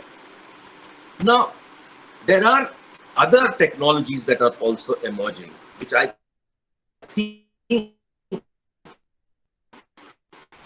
are extremely important and are also should be looked at when we look at cybersecurity. And one of them is blockchain. Blockchain is another technology which became famous because of the cryptocurrency Bitcoin. So everybody started talking about Bitcoin many, many years ago, and they knew that the blockchain technology is supposedly tamper-proof, and therefore everybody has heralded the next line of defense for cyber security to be blockchain. Now, the somewhat tamper-proof characteristics of blockchain mean it could be a fundamentally new approach to data security, protecting from data manipulation and helping detect malware. You see, this blockchain is in a manner a distributed ledger system which verifies data integrity and accuracy via a large network of computers. So that's really how blockchain works. It's a ledger. Now, into this ledger, if you really want to penetrate, you need to have phenomenal capability. And therefore, blockchain will help us to create completely new environment for cybersecurity. Already, globally, many people have started to use blockchain as a tool for cybersecurity. So I see more and more opportunities for this in India, for startups and other organizations to develop this capability. And blockchain is again where a lot of capacity is being created all over the country. And again, many institutes like IITs and IIITs are clearly teaching people how to use blockchain. So I think the capacity is also getting developed. The capability takes time because you need experience to use blockchain for different applications. Now let's go on to the next interesting area. There are many areas and many technologies that are coming around. So in this lecture, I really can't take up all. So I've just selected a few just to give an idea of where and how we need to look at protecting ourselves and where and how can we create new technologies, new solutions to handle this whole issue of security. So let's look at the modern car. The modern car is a connected car. Okay, so these are very complex systems which contain maybe more than a couple of hundred electronic control units. Most people don't know that there are more microprocessors in a car than a phone or a computer, because it is pretty much become, as a lot of people have said, a computer on wheels. And therefore a car has changed totally from what we used to use earlier to what is the car today. And as more and more development takes place towards electric vehicles, it is going to be more and more electronic. Whenever you talk about electric vehicles, you must know that 70 to 80% of our electric vehicle is electronic components. And therefore, these control all important functions of the car. For example, they control the engine, of course. If you look at today's technology, not the EVs, but they also control the brakes. More and more of these ECUs, as they are called, electronic control units, are connected not only with the internal network of the car, but also via the internet. So you are actually able to connect inside a car through the internet. And this exposes them to a variety of threats. That is, the exploits of the telematic system to suppress anti-theft system or inject unauthorized software to control the brakes. So can you imagine you're driving down somewhere and somebody can actually put brakes on the car? And if you are driving down a hill, just imagine what will happen to you. So I think this is a newer kind of a threat that's emerging. President of a country is driving down in a car and suddenly somebody brakes the car. So I think applies brakes, sorry. So I think that's really where all kinds of such situations will happen, and more such things are happening. Today there is the connected car. Tomorrow there'll be many more things attached to the internet, where we're talking about machine to machine connectivity using IoTs. Therefore, all of this is going to create more and more vulnerabilities, and we need to be well aware of these vulnerabilities. Now, I'm not going to take any more time in terms of giving you more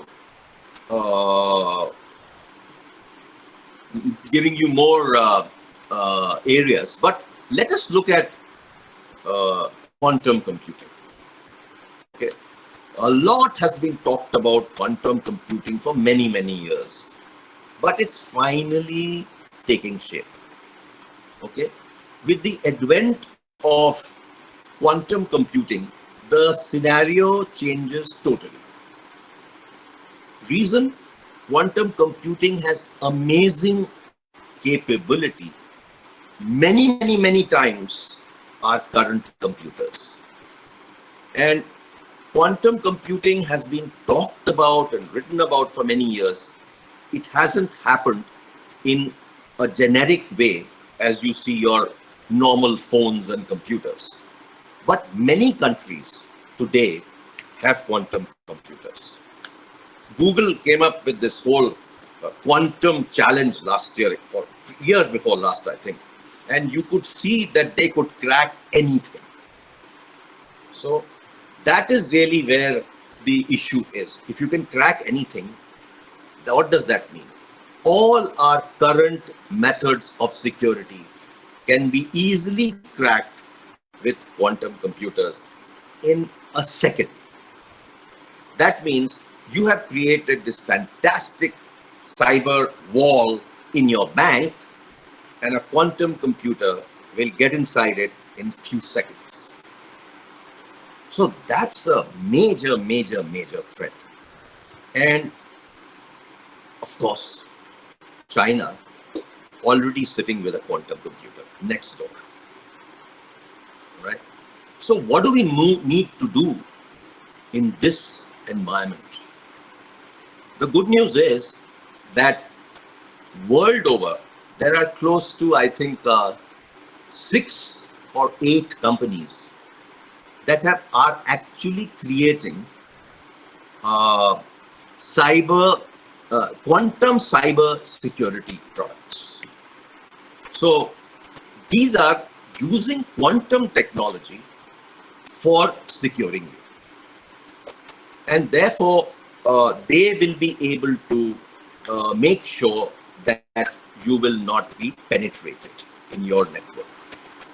And interestingly, I met a company in India 6 months ago, which is called QNU. And this is actually a company where this technology was developed at IIT Madras and by a professor and his team. And then this company took over this technology to make it commercial. And QNU today has an absolutely working product to take care of this whole area of quantum cybersecurity. And I think this needs phenomenal amount of support from the government. Today, there are trials going around of this product in India. But I think a lot more support is required for organizations like this, because they are not going to be commercially viable soon enough. But this technology will be needed by every bank, every financial institution, every government, every corporation in India, if you start looking at the threat of a quantum computer sitting in China. So I don't think we can wish this away. This is a major area of threat, and this needs to be looked at very, very seriously. Lastly, I don't want to give many more examples. I just thought I'll give you one very interesting example. Because of the fact that COVID happened last year, this particular area also needs to be looked at. And this is called BYOD. Now, in IT, we create, all kinds of short forms for everything. But BYOD in very simple words means bring your own device. And that's really what happened during COVID. People were working from home. People were working from anywhere, and they were using all kinds of devices. Okay. And a lot of companies all over the world are now saying, bring your own device. And a lot of companies in the world are also saying, you can work from anywhere. And anywhere also means anywhere within the offices of the company itself. So you need not be sitting on the same desk every day. You just bring your device, connect to the network, and you're on. That means that security becomes a huge issue. Because if you are bringing any device and that has some malware, you're already threatening the organization. So I think this is where we need to look at how we can protect ourselves with this whole area of bring your own device type of situation that is happening worldwide. So I think what I'd like to end up with is saying that what we need to look at is a holistic solution to this problem. It cannot be just piecemeal. You need to look at doing more from cyber hygiene to even cyber resilience. And this is all about remaining operational or restoring operation when protection fails. So that is what I think is very critical for organizations today, governments today, corporations today, and cyber resilience is the next area where people are starting to pay a lot of attention. They are setting up complete models in the organizations for cyber resilience. And they are saying, if this fails, what we will do. If this fails, what we will do. And if everything fails, this is what we will do. So I think that is what is super critical if we want to look at this whole threat of cyber warfare. Thank you. Thank you very much, Dr. Chaudry. That was a great overview of all of the different sectors. Some of the different sectors we're looking at: Internet of Things, analytics, AI, machine, blockchain, quantum computing, bring your own device, and ultimately resilience. We're going to open it up to questions, and while we're waiting for the questions to come in, if I could sort of one of my own. You're in a unique position of really understanding the operating environment for the private sector, but also what's required in order to make the country cyber resilient. So do you have any policy recommendations? You mentioned funding for quantum computing. Is there anything else that you think the government could help with to facilitate the sort of resilience you're talking about? Oh, you're sorry. We have to hear you. You're on mute.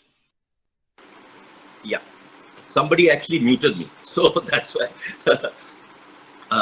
Basically, there are many policy areas that one needs to look at.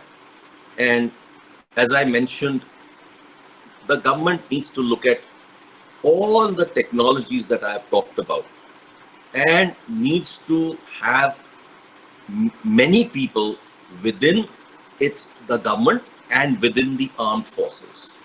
The armed forces, to my mind, need to create, as I said, command just for cyber warfare if it doesn't already exist, because these kind of things are not told to us, so they must be confidentially kept. But if not, that is the area that I feel very, very critical.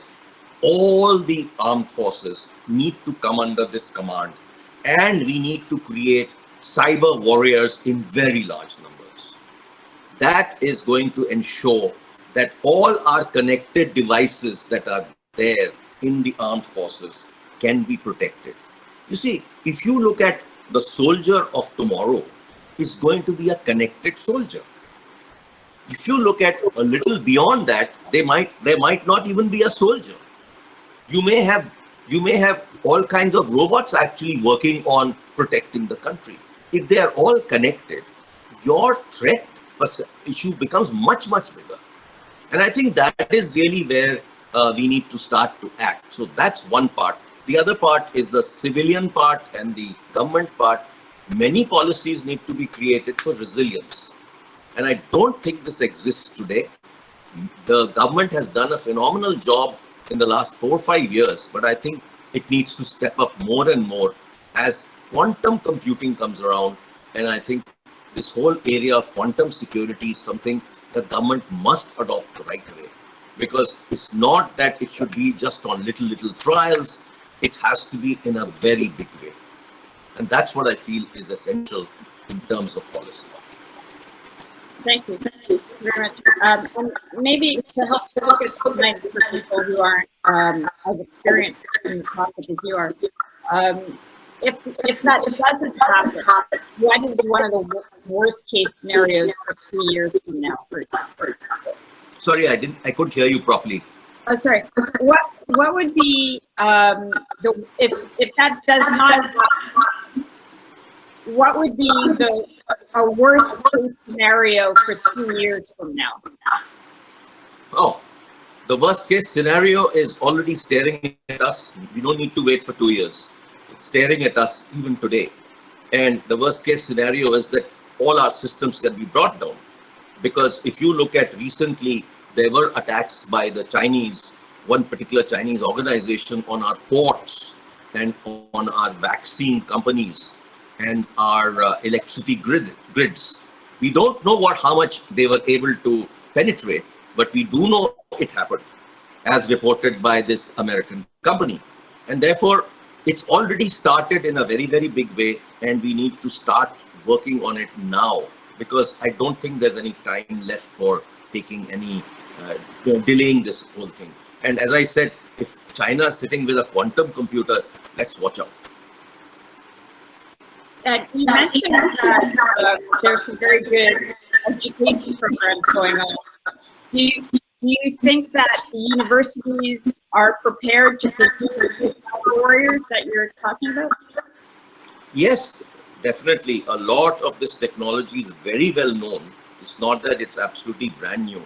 But if you look at the whole area of quantum cybersecurity, the number of people who are aware of this is very, very small. And this is a hugely specialized area.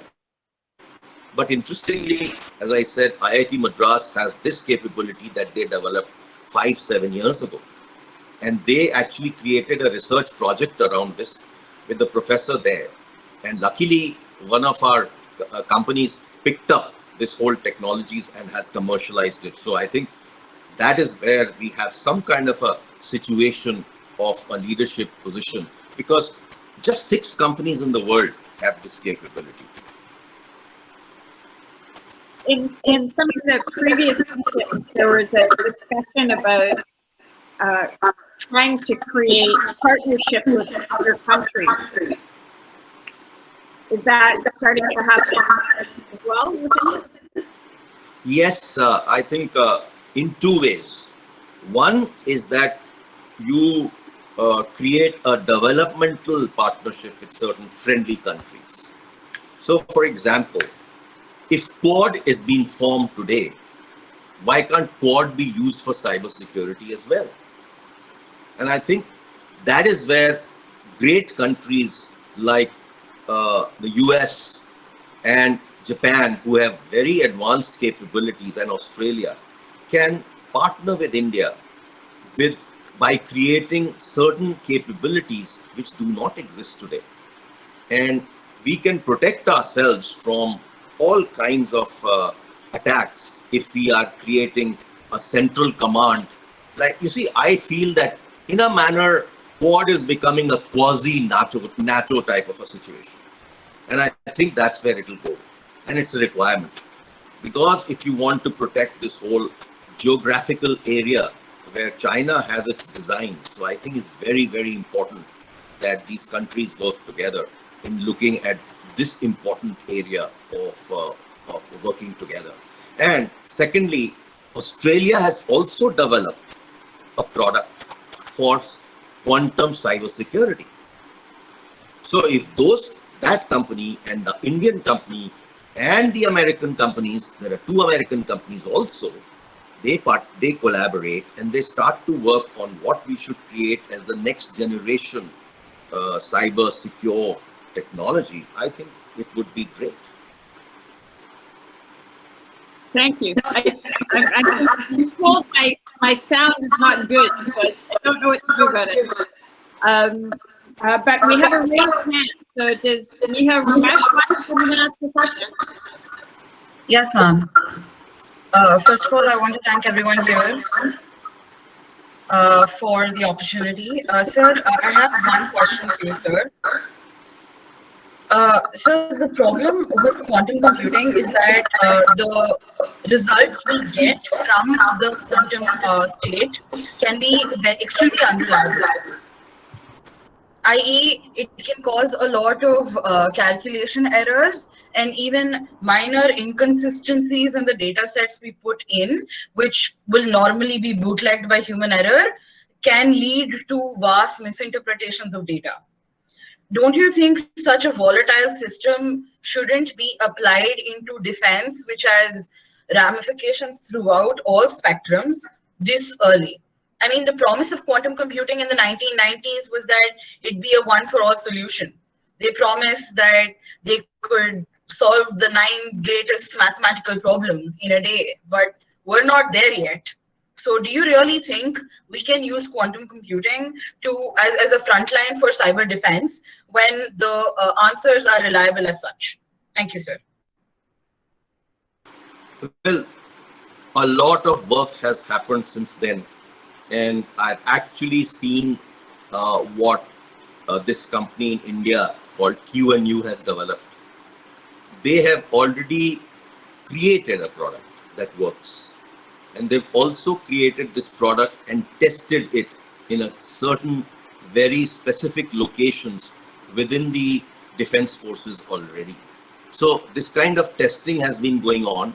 I think what needs to be done is to, as I said, broader testing and then adoption over a period of next 1 to 2 years. Because if we don't prepare for it today, we are going to be in trouble tomorrow.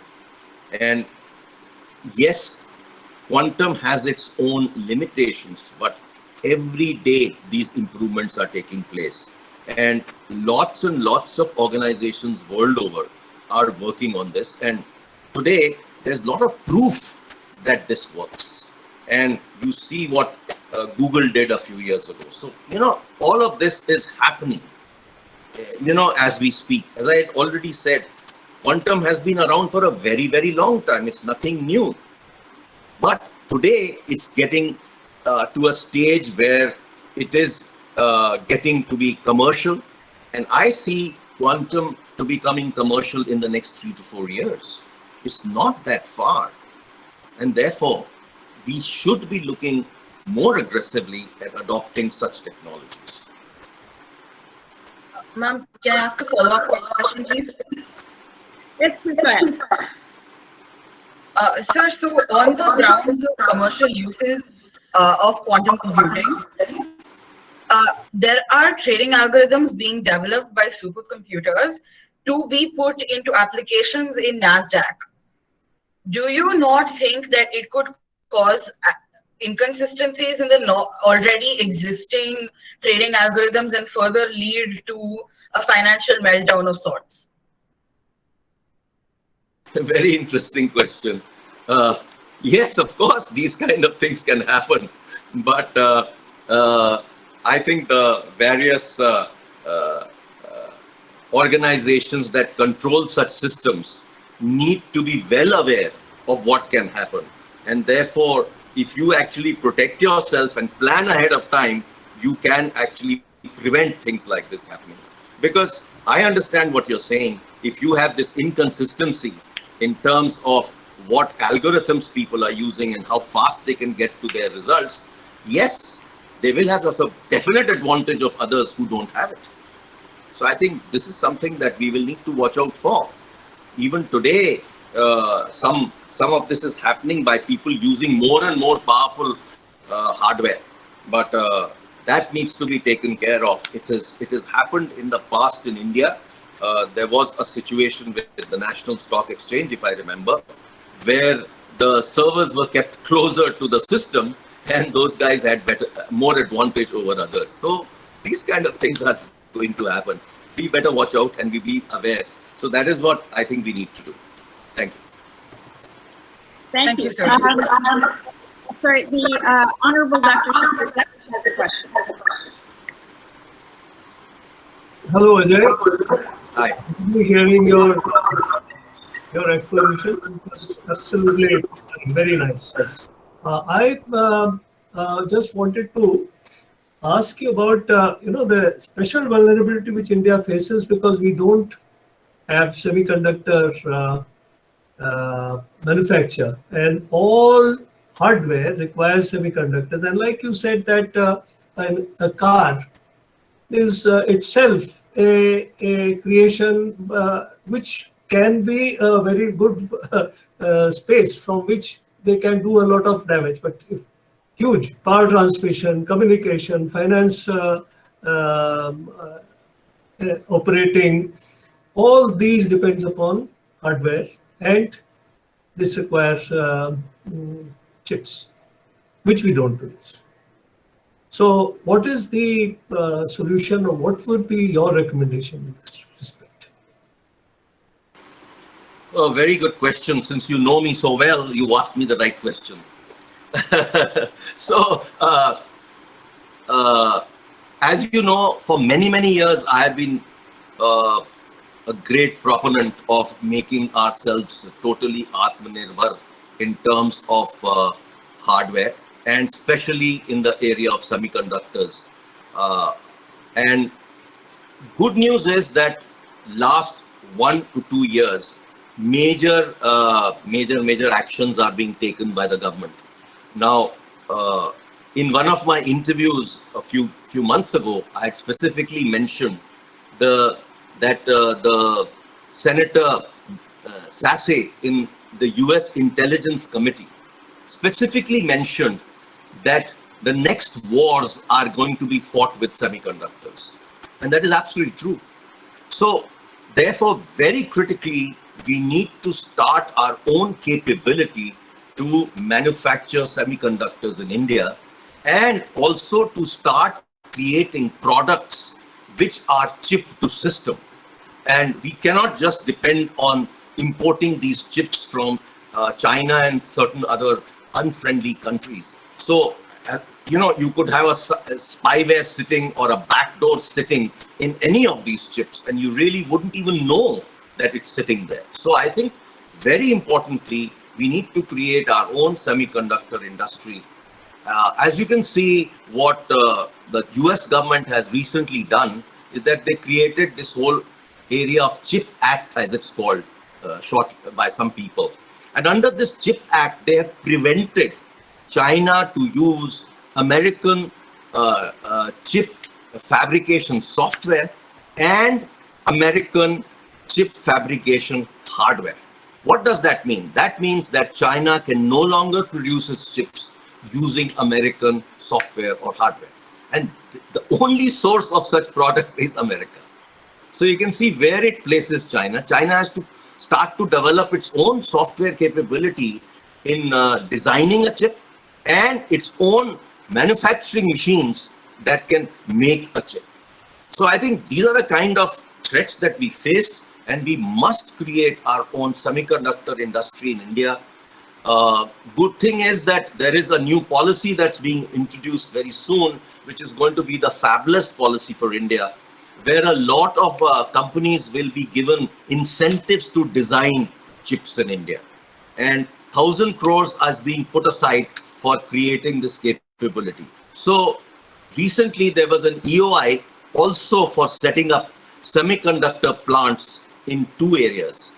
And I believe 10, 11 people have actually applied for this. And hopefully we should see a semiconductor plant come up in India in the next few years. That's very exciting. That's great news. Thank you. A question. Often when we do war gaming or scenario planning, one of the, I think it might be because I also a your speaker. I think that may be why the sound is good. Okay, anyway, is there a concern over an EMP attack? I really can't hear you properly. It's not coming through well. Can you have an please internet problem. Ajay sir, I would request you to kindly switch off your mic, then we can listen easily. Okay, fine. Thank you. There we go. Can you hear me? Is this okay? Hopefully. Yeah. Great. So yeah. So when we're doing some wargaming and stuff, one of the scenarios that comes up quite frequently is an EMP attack. So is that something that's being considered in terms of the cyber resilience that you're speaking about? Absolutely. That has to be part of our cyber resilience capability. We need to create that capability and we need to plan for it, because these are things that are likely to happen more often than otherwise. So I think in all ways we have to keep on, we have to stay ahead of the criminals out there in a manner, and we need to be aware of what tools and what strategies they're going to use. So yes, definitely.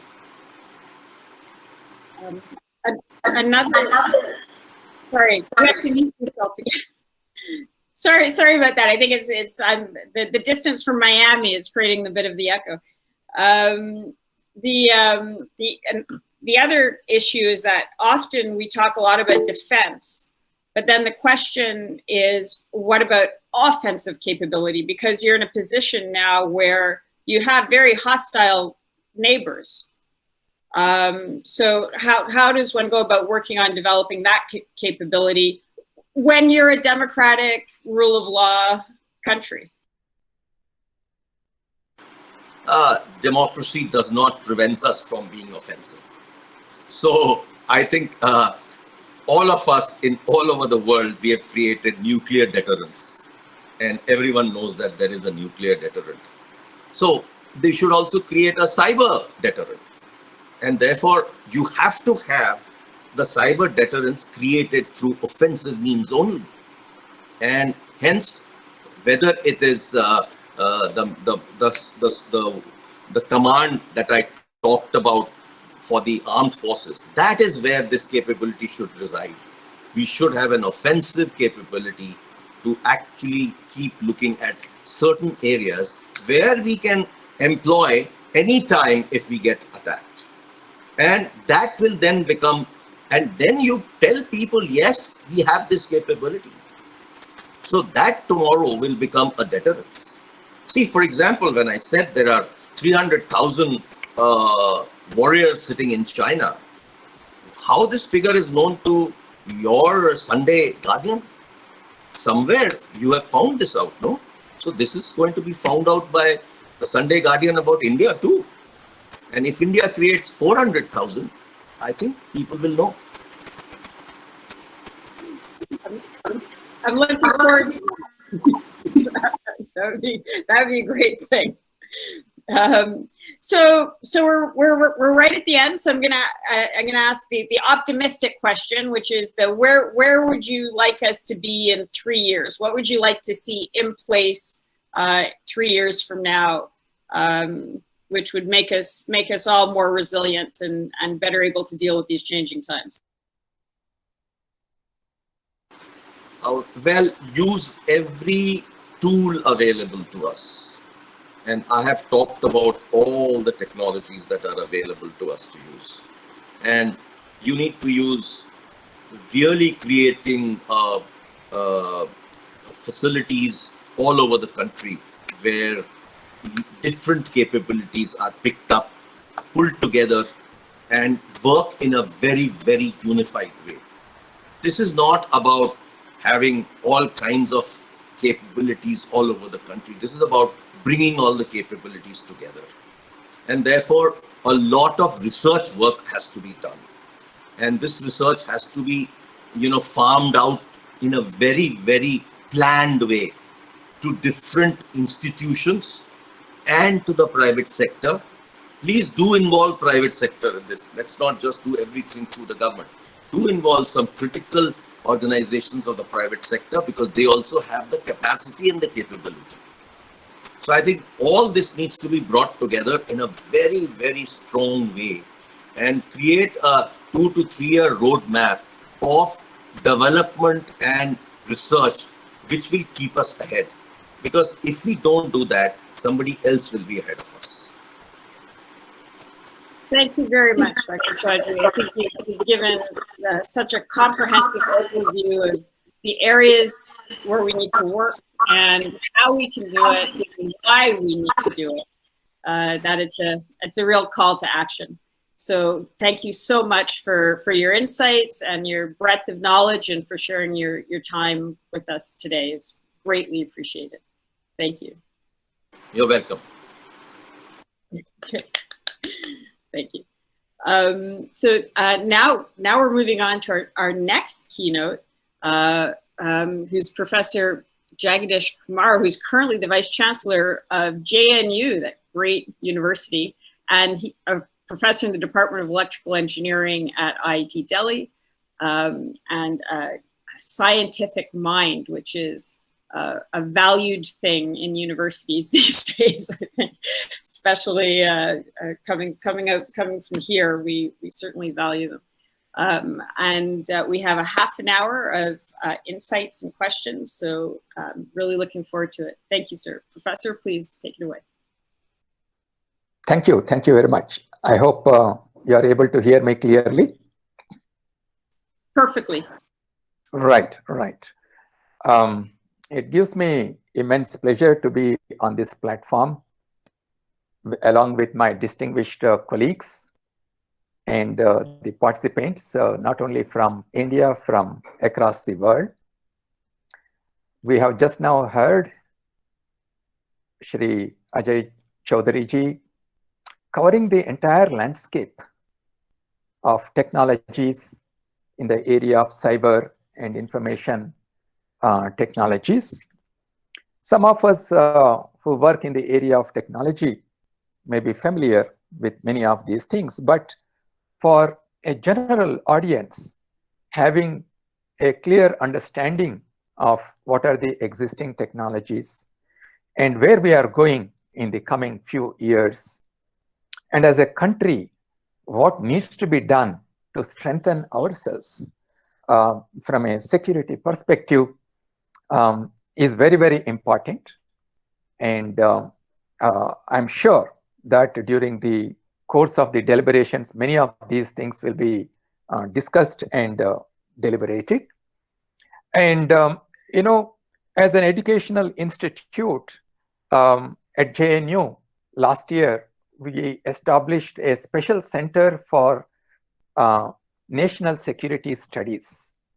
And we have already recruited many faculty members here from diverse areas, because today we believe that anything to do with the national security, it involves a gamut of various disciplines, not just only technology, but you need people from international relations, you need people from social sciences, such as political science and so on. So it has become a completely a multidisciplinary area when it comes to the national security. On behalf of JNU, I'm very happy that we are partnering with GCTC in this international conference. Since Shri Ajay Chaudry ji has covered many technological aspects, I will spend only a few minutes talking about a couple of aspects related to the security studies from the point of our country, India. You know, in 1815, when the Duke of Wellington, when he was about to start the Waterloo campaign, somebody asked him, why, what is the objective of this campaign? So the Duke of Wellington, he said, why? Well, it is to beat the French. Well, the Duke of Wellington, he meant it was, beating the Napoleon, because he was thinking that if Napoleon was defeated, then he could no longer pose any threat to the European state. Because traditionally, people believed that a conflict is an effective means of subduing your opponent. And in earlier days, of course, even today also, many of these conflicts happen on land, sea, and air. But now, nearly, after 2 centuries later, if you posed a similar question to the Duke of Wellington, asking about the purpose of his mission, he would have answered in a different way, because now the conflict zones have moved to a completely different space, which we call the cyber space.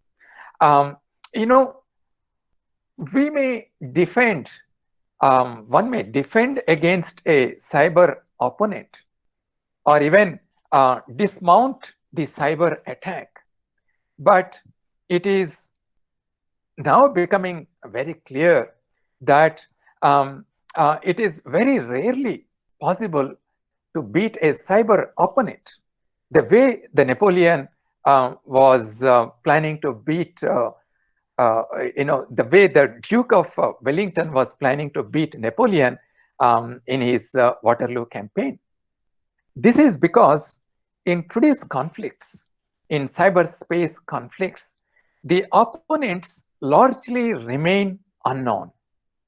And even when the attribution is not a problem, winning a cyber conflict may not always lead to crippling your opponent.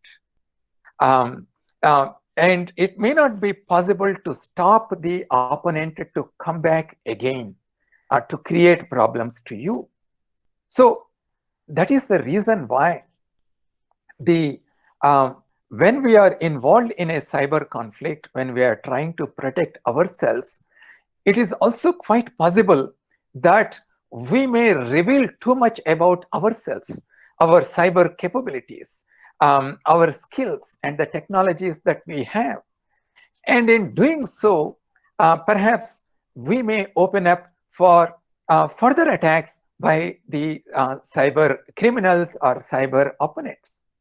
So therefore, it is important for us, when we think about our national security, the cyber conflicts are not going to be won in the same way that we normally win the other conflicts that take place on land, sea, and air. So therefore, these cyber conflicts today pose much more serious threat to the security of the countries, as opposed to the other conflicts which are localized in land, sea, or air.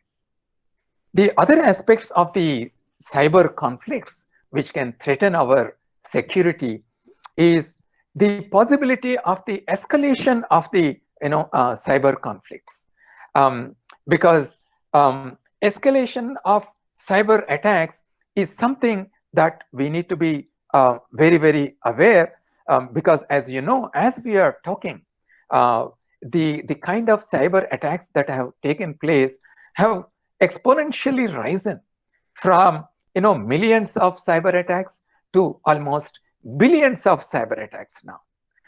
The scale at which these cyber attacks can happen, that is a major concern today for all those who are working in the area of defending our countries against such possible cyber attacks.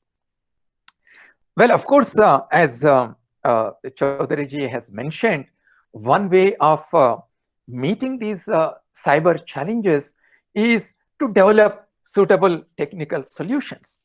But parallel to this, experts now recognize that it is also important to develop parallel diplomatic efforts. They need to be put in place so that the underlying frictions are minimized, and so that we can work toward establishing a kind of new equilibrium.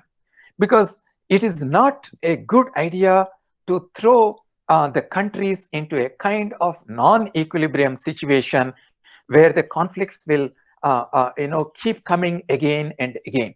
So we need to put diplomatic efforts also in order to nullify these conflicts before it is escalated into a kind of cyber conflict. And that is the only way we can guarantee international stability and perhaps avoid the possible risks of these dramatic cyber conflicts which can destabilize the countries both socially and economically. Now, this is where we need to think about why do we attack some other country, or why do we try to destabilize some other country? From international perspective, when you try to understand this, this is because certain countries, they want to establish their power by subduing some other countries in the world, and that is what is happening. Traditionally, we believed that being powerful means that the ability of an individual or a country to achieve their own goals or aims when others are trying to prevent them from realizing them. This is how Weber in 1947, he defined the meaning of power. But today, when we look at the same concept of power, we need to look from a different context, because power now has become cyber power. So when we say cyber power, it is the ability of the countries or the group of people to use the cyberspace to create advantages and influence the events in other operational environments and across the instruments of power. Therefore, when we move from power to cyber power, technology and the diplomatic relations, both of them, they go hand in hand in deciding who is more powerful from the point of the cyber power. Because cyber power today is capable of producing the desired outcomes, not only within the cyber space, but also in other domains, such as the economics, the social conditions of a country. Therefore, we need to understand how these cyber physical systems ultimately decide the cyber power that a country has or a group of people have. While we do not yet have a well-defined definition of these cyber physical systems, many of them, of course, the things that Shri Chaudhary ji has mentioned, they are all part of the cyber physical systems. But the cyber physical systems, although there is no unanimous definition of these cyber physical systems, we can say that cyber physical systems are systems which are used to monitor and control the physical world. Today, we have become increasingly dependent on the cyber physical systems in various applications, in various domains, such as the energy, transportation, military applications, of course, and healthcare, and more importantly, in manufacturing. And because they are omnipresent in almost every human activity today, we need to be very, very aware, and we need to be sensitized about the possibility of attacks on these physical systems through these cyber physical systems. Because the very nature of the cyber physical systems makes it amenable for attacks. Why does this happen? Because the cyber physical systems, it is a very, very complex domain. Experts say that it consists of 3 categories of components. One is the communication systems, and the other one is the computation and the control systems. And the third one is the monitoring and the manipulation systems. So all these 3 categories of components primarily make up the cyber physical systems today. The communications, as we know, can be both wireless and wired, and it could connect the cyber physical systems to higher level of systems and to the control centers, and also with the lower level of systems such as simple laptops and the smartphones. And the computation and control systems, where the intelligence is embedded and the control commands are sent, and these are sensed and measured and received using the computation and control systems. The monitoring and manipulation components of the cyber physical systems, they connect the physical world through the sensors to monitor the physical components, and actuators which manipulate the systems, such as a car which is moving on a highway is controlled through the actuators. So you see that the cyber physical systems are really heterogeneous. They consist connections among diverse components, and also they establish connections within the components. And that is the reason why it is becoming increasingly difficult to understand how the heterogeneity of the cyber physical systems can become highly vulnerable to threats and highly vulnerable to exploitation by people who would like to establish their cyber power over other countries or other systems. And that is the reason why, as Sri Ajay Chaudhary ji has correctly mentioned, today it is important for us, if we want to have a good cyber security as a country, to develop better skills and techniques, processes which are built with the sole aim of the protection of our networks, computers, software programs, and the data against all kinds of malware, all kinds of attacks, and the damage and due to unauthorized access of our cyber physical systems. There are, of course, many emerging vulnerabilities that our cyber physical systems can face. Various things such as the spyware, all kinds of virus, the malware, the phishing, hacking, spam, internet worms, identity thefts, password scams, and then you have the firewall vulnerabilities that can happen.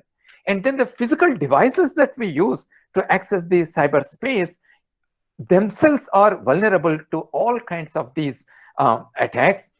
You have the computers, you have the mobile devices, you have the networks, and the internet.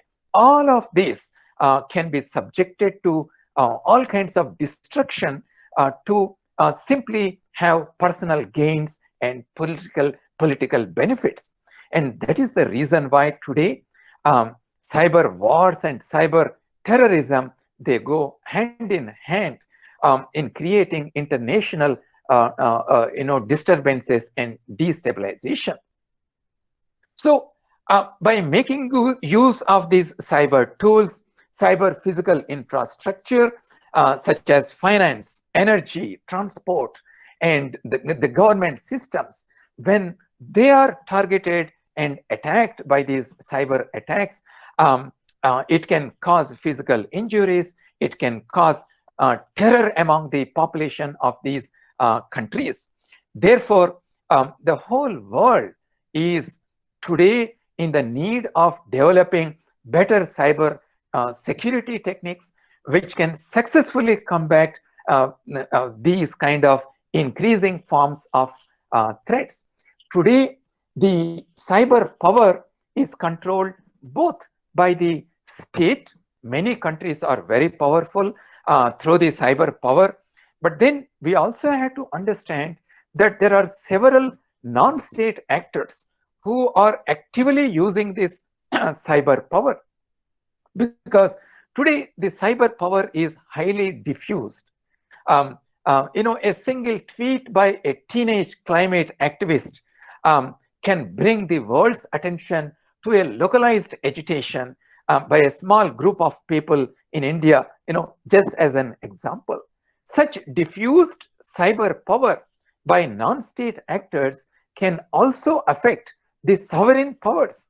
We know today the state powers are strong, but they need to be aware how the diffused non-state actors can actually destabilize even the biggest and the strongest democracies in the world. So the cyber conflicts are now becoming endemic. They are going to be there for years to come.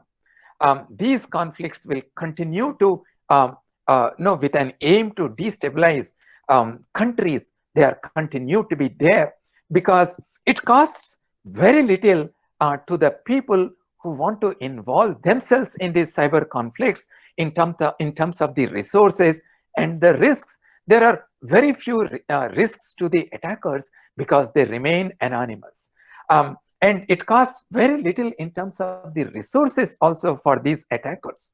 So for the converged next generation cyber physical systems, therefore, it is very, very essential that we develop technologies which are self-healing in nature, which are self-protective in terms of their capabilities.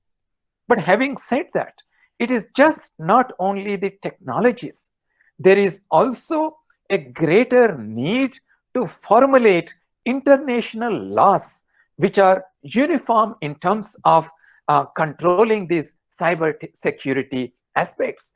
The cyber security policies that we develop have to be developed together on a worldwide level so that they are uniform when we try to prosecute and control the cyber, so to say, the criminals, the cyber criminals. And it's also important to develop our own national policies, national laws in order to strengthen our security agencies to control and to prosecute these cyber criminals.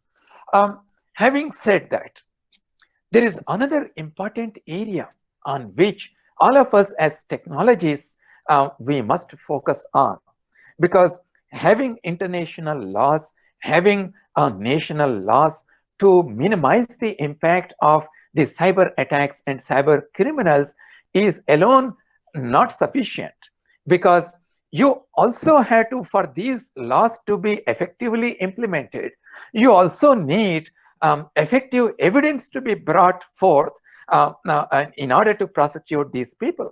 Therefore, one technology area which remains very, very important for all of us involved in the national security studies is the cyber forensics. Cyber forensics involves, collection, finding and collection of evidence in terms of both in completeness and also the speed with which we collect this evidence. It has become very, very imperative in today's world to design and develop digital forensic analytic systems and mechanisms. Only then the laws will become effective. There are, of course, many other challenges in cyber forensics in terms of the collection. Not only the collection of data, you need to deal with the diversity of the data. You need to deal with the variety of devices from which you collect the data. And then you have the mixture of networks across the globe. You have the converged services. You have the completely dispersed evidence, and the volumes of data that you need to handle when it comes to the cyber forensic studies is enormous. So this is one challenge area. While the technologies will keep developing, newer and newer technologies will come, but having uniform international laws and national laws and developing effective cyber forensics is also very, very important. And to conclude my comments, let me also tell this, that the universities and higher educational institutes have to really come forward now because it is multidisciplinary in terms of developing technologies. We need to work across the institutes. We should not localize our research only within our own institutes. And there is a great need and great opportunity also when we have the new national education policy, which is aiming at transforming our educational system and transforming India into a knowledge society. There is a great opportunity for us to collaborate not only among the institutes within India, but even collaborate with the international institutes so that we develop our own indigenous technologies and design systems to keep not only ourselves secure, but also the entire world. You have seen what has happened when the corona pandemic is stuck. We cannot isolatedly work in any longer. It is not enough for us to develop vaccines and vaccinate only our people.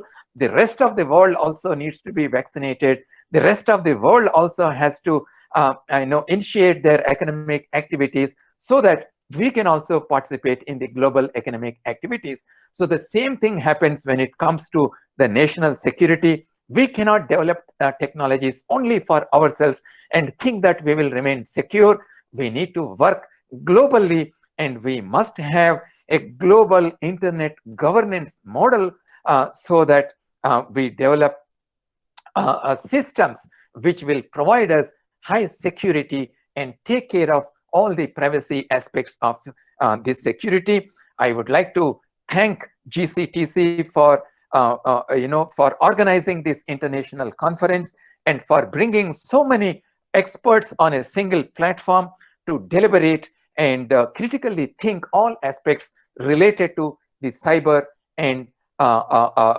information security threats. Thank you very much for giving me this opportunity. Namaskar. Thank you, Professor. That was a masterful overview of many of the critical elements that would need to be in place if we're going to do, as you say, put together a comprehensive national security policy program. And in fact, it's the mirror image of the Chinese Communist Party's concept of comprehensive national power, which is where they attack across all spheres. So the way that you're talking about bringing together all of these different issues is the only way to go. And it'll be very interesting to see how JNU develops that national security program. We have a couple of questions, so let's see if we can fit them in quite quickly. One question is kind of a very relevant one, especially in terms of your cyber physical domain issue, which has to do with, I'll read it out. As most of the electronic components are from the foreign countries, including our adversaries, these control systems are majorly deployed in critical sectors. Presently, they may be under some contract agreement and are not distributing or attacking. Does India have the capability to study the embedded code and detect the malware? Is it practical and economically viable, or do we have to be relying on the suppliers only? And this is actually a question that I've wondered myself around systems like the S-400 Russian missile defense system. Because I've had Indian experts say, well, we can handle the Russian stuff, but in such a complex system, can you be really sure that you know what all the code is and what every chip is and all of that? Right. When we talk about the cyber physical systems, the cyber part and the physical part, the cyber part consists of the entire electromagnetic spectrum, which we are trying to exploit and use for our communications. But the other important aspect is the physical systems and the interface between them. And that is where the vulnerabilities come when the physical systems interact with the cyber space. But you are right on the spot when you say that the physical systems, unless we indigenously develop them, unless we develop the capabilities to produce those physical systems within our own country, it is quite possible that our physical systems can become vulnerable if we continue to import them. But India does have one very good strength, that is the design of the electronic circuits. Today 90% of the semiconductor companies are fabless companies, and India dominates there. Many Indian entrepreneurs, they dominate in establishing the fabless semiconductor companies. Whereas if you look at where is the manufacturing happening, well, you have IMDs, integrated manufacturing device companies such as Samsung or Intel, which have every facility right from design to the final chip packaging and testing under one roof.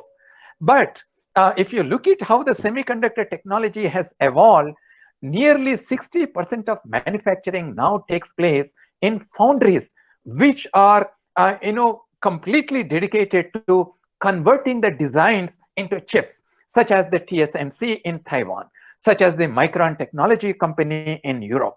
So there is a great possibility now for the Indian semiconductor experts to design these systems and send this IP or network to these foundry companies and get them manufactured. And remember, many of these top companies are located indeed in friendly companies such as Taiwan. We have excellent diplomatic relations between Taiwan and India. So therefore, while we must make efforts to establish those facilities within India itself, which is happening and it will take some time, we should also look at how the semiconductor technology is evolving and make use of those strengths that we already have and build these physical systems. I think that is the only way to make use of the best that is available to us. Thank you very much. I think that's a theme that we've heard a few times today. That's incredibly important. That India has what it takes to be able to do it domestically, and to build those capabilities is essential. There are more questions, but we've run out of time, so we'll have to have another conference. And I'd like to thank you, Professor, and also thanks to JNU for supporting this program and for keeping this conversation going. Thank you, sir. Right. Thank you. We are now on to our next speaker, Ali Abdullahi who is a senior technologist with 9 years of experience working in a variety of fields. Ali is a full-time consultant helping clients with product testing, reverse engineering, development, safe coding, and more, giving him ample opportunity to use his skills in a diversity of ways. In addition, he's an instructor, author, and on the board of review, I guess, and a regular speaker and trainer. And very much looking forward to hearing what you have to say, sir. Welcome. Thank you very much. I'm really happy to have you here today. And I think the presentation would be a good one and will be interesting for you. So if I can present my, let me check that. Okay, so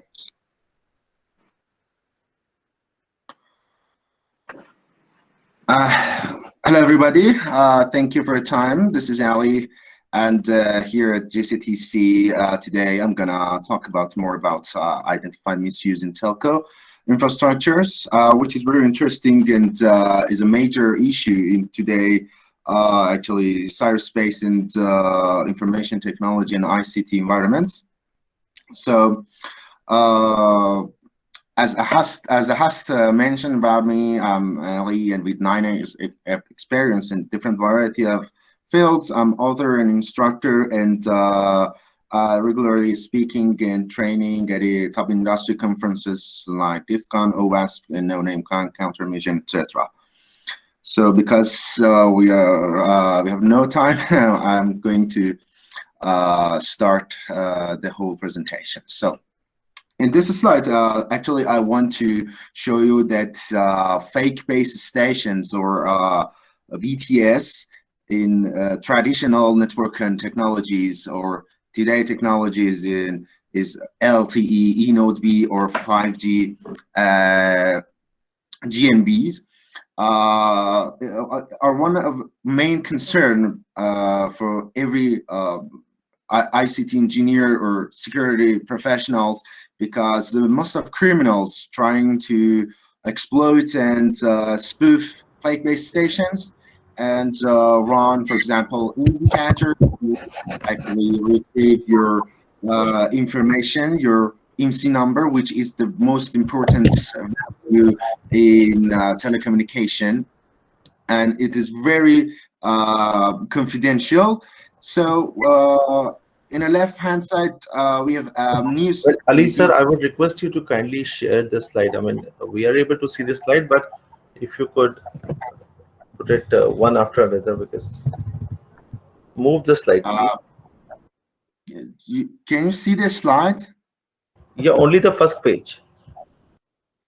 I don't know.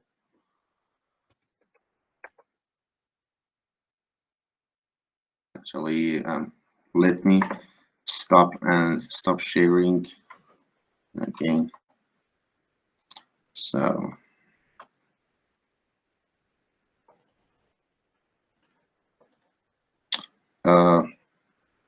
is it okay right now?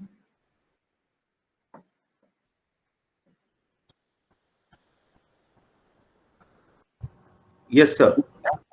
Okay, so I'm not gonna actually hit the slideshow button. Okay, so as I mentioned before, we have two news here. First of all, BBC talking about Mr. Stingray, which is Stingray is a device that can actually intercept and catch IMSI numbers, and it's some kind of fake base station or fake BTS discovered in Washington. And the second one is Computer Weekly, and it's in UK, I think, and it's about IMSI catcher. So IMSI catcher and these kind of surveillance devices are one of the main concern, because criminals, threat actors, or maybe script kiddies trying to take advantage, and this is very harmful for both subscriber and mobile operator, network owner. And right now, after some talking about some basics and concepts about the radio access network. We are going to review some of those vulnerabilities and threats regarding these kind of networks. Okay. So as you can see here, this is a simple architecture of radio access network. This is in LTE technology, LTE environments, and the whole network called EUTRAN, or Evolved Radio Access Network. We have some Evolved Node Bs here as our mobile cellular stations. They are connected together using X2 interfaces, as well as connection to the core network using S1 interfaces. And the whole architecture is very simple because we are not going to emphasize this on the details about the radio access networks. So let's begin the some vulnerabilities and scenarios. This slide, it's talking about jamming, which is the first step when we are going to test, or even a criminal wants to set up his or her malicious scenario in this field. Jamming is very important because, first of all, they want to jam the legal frequencies, legal signals. And as you can see, there are many jammers on the markets. This one can jam 2G, 3G, and 4G as well. And another aspect of jamming is actually downgrade subscribers and victims in an environment or specific area to the lower technologies like GSM, because GSM is more vulnerable than UMTS and LTE or 5G networks. So if the victim's phone working in GSM network, so victim is vulnerable to many other vulnerabilities, many other threats will be possible if the attacker successfully downgrade the victim into lower technologies. So actually 3 different areas in radio access network environments are possible. And the first is lack of authentication. It is from user and subscriber side, and lack of encryption in user side, and as well as radio access network side and network side. And the third and the most important is lack of RUG-fake base station detection or fake BTS detector in mobile networks. So as you can see here, this is output of Wireshark, which is very simple and readable because it's different kind of messages in radio access network. Here you can see like voice, data, network in LTE network. And because radio access network is the most accessible and the most actually the most vulnerable part of mobile infrastructure, mobile network, and you can sniff what's going on and what's transmitting between user equipment, actually the phone, I mean, and the radio access network equipments. And this is a simple screenshot and data. And here, actually, I want to show you that IMSI that I mentioned before, that which is a most confidential and important value of each subscriber. It's unique for each subscriber in each network, in each country, all around the world. And as you can see here, IMSI is transmitting in clear text, and this is very bad from a security point of view. Again, SIM details disclosure. Here you can see SIM details disclosure like MCC, which stands for mobile country code, MNC, mobile network code, IMSI numbers. You can see here transmit all these information transmitting in clear text.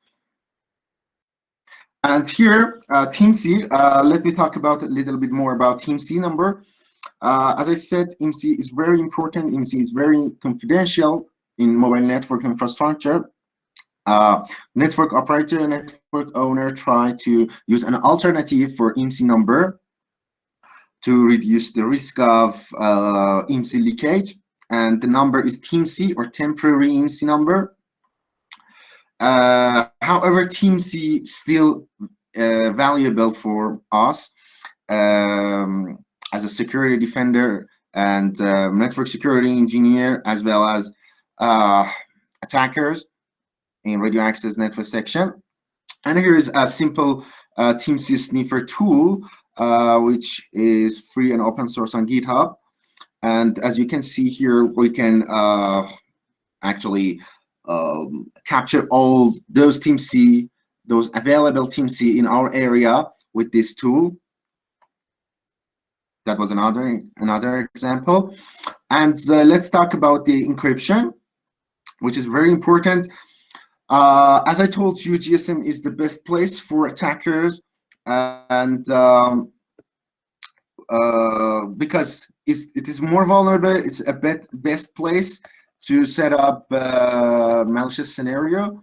But why? Because from encryption perspective, cryptographic perspective, we have 4 different category of encryption and 4 different encryption algorithms in GSM. A50 is nothing, everything could transmit in clear text. A51 is vulnerable, fully vulnerable. A52 also cracked. However, A53 or Kazumi is more secure than the other algorithms. And you can see in more than 90% of mobile operator which support GSM, there are using A51 and A52 as their default encryption algorithm. And this is very bad news for us, because most of telecom operators all around the world, they're using vulnerable encryption in GSM section. So another example is actual SIM cloning, which is a new issue these years in different nations and mobile operators all around the world. And you can see that we can set up an environment using Osmocom BB software and a Motorola phone, for example, which any kind of phone which we can connect to the phone on physical layer 1 using our computer system. So we can actually copy or use a valid or invalid IMSI number. And if we use a valid IMSI number, we can clone all related stuff and information like KI, like RPLMN and other stuff, to copy a real SIM card information on other different environments and SIM reader. So we can actually clone a real SIM, an available SIM card. And this is very bad news for network operator, because it would be cause a duplicate in network, or it's a first step of actually fraud scenarios. The next one is actually some kind of denial of service attack against mobile subscribers. And we have many kind of denial of service attacks and scenarios in mobile network infrastructure and radio access network. And this is one of them, sending IMSI detach request, which caused that a subscriber IMSI number detached from the radio access network and the core network. So the subscriber cannot make a call anymore or sending SMS. And actually, in this scenario, attacker sending too much IMSI detached request to the network on behalf of our victim. Another perspective is IMEI, which is on actually the hardware, and the main purpose is changing valid IMEI to invalid or fake one, and set up call and test network behavior to test if the network operator and especially radio access network is vulnerable or not. And as you can see here in the screenshots, we have an invalid IMEI which is set to 0, and it's not a valid IMEI or cloning of an available IMEI. It's fully invalid and fake. And as you can see, identity request set to IMEI, and this is a message sent from the network equipment to the subscriber. So the identity type of identity is IMEI. And the next step, user equipment or subscriber reply to identity request with an invalid IMEI, which set to 0.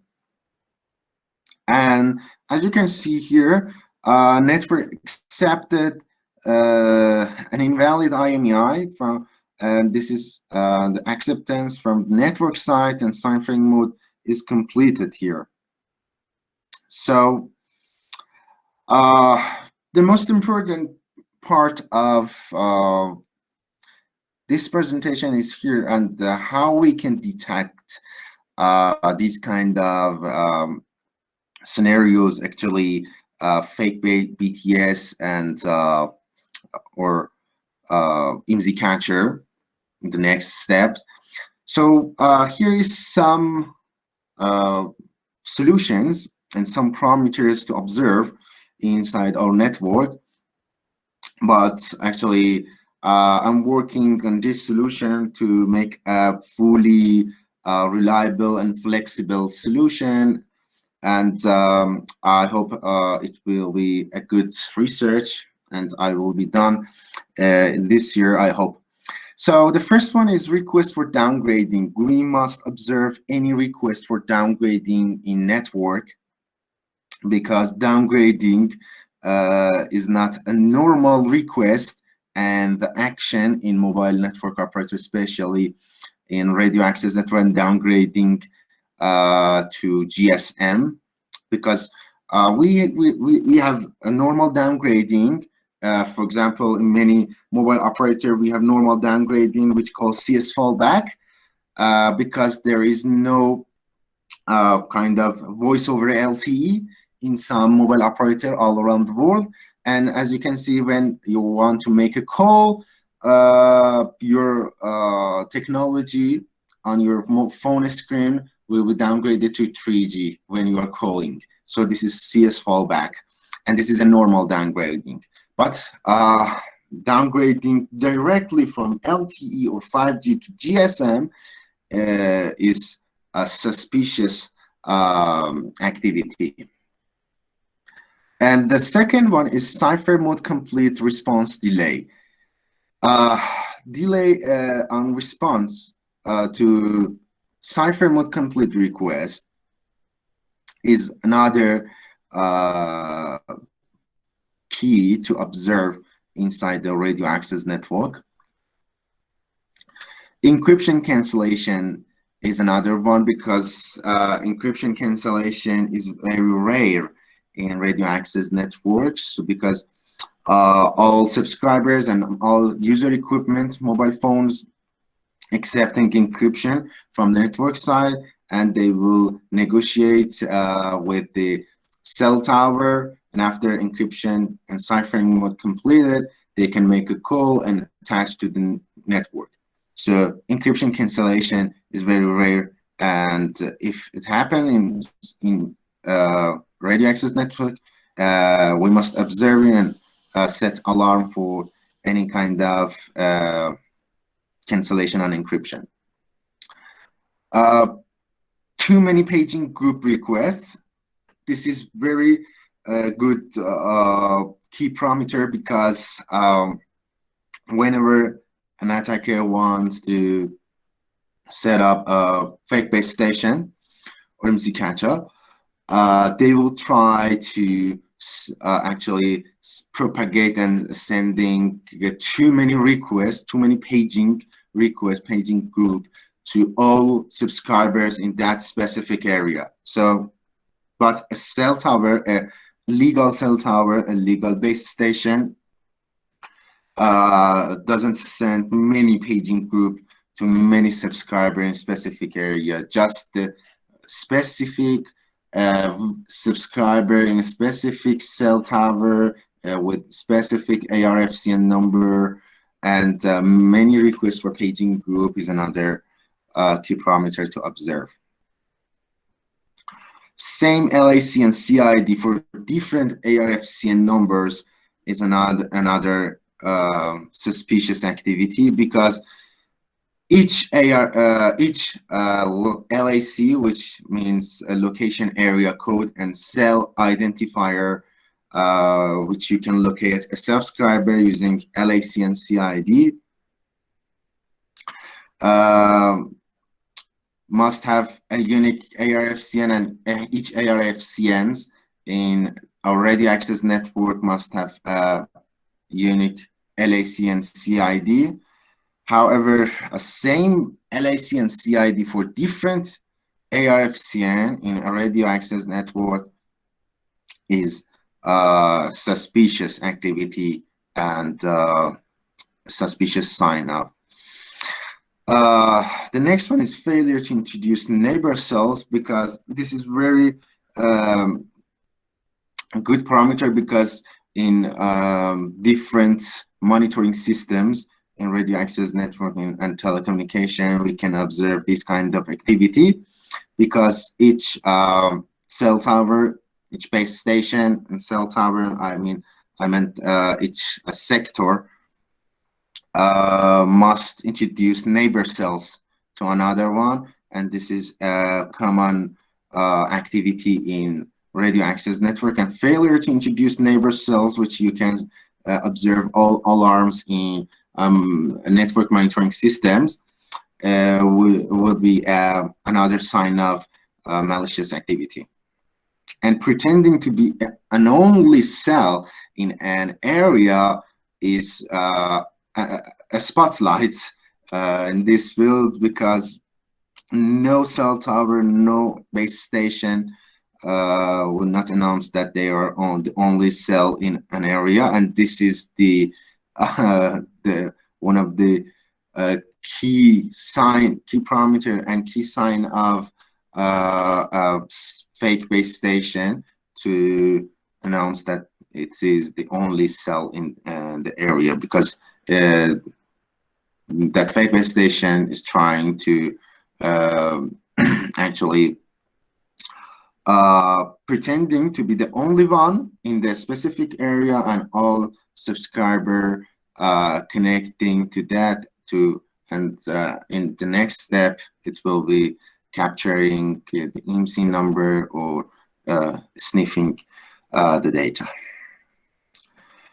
So the technique that's that will be good choice and the good solution to detect this kind of activities would be based on crowd sensing, and three different implementation of crowd sensing solution would be a good option. The first one is fixed detection probes near the radio tower. It means that some fixed devices which can be implemented inside radio towers to detect this kind of malicious activity.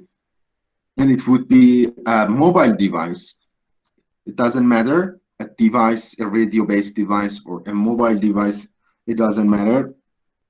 The implementation is matter here. The second one is mobile probe as software. I suggest security experts forum.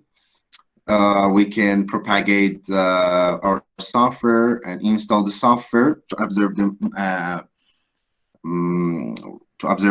actually all activities in radio access network, and install the software on the mobile phone of some security and telecom experts, and they can also actually detect false positive and false negatives in our results. So the results will be actually filtered, and we will get a better results of our solution and software.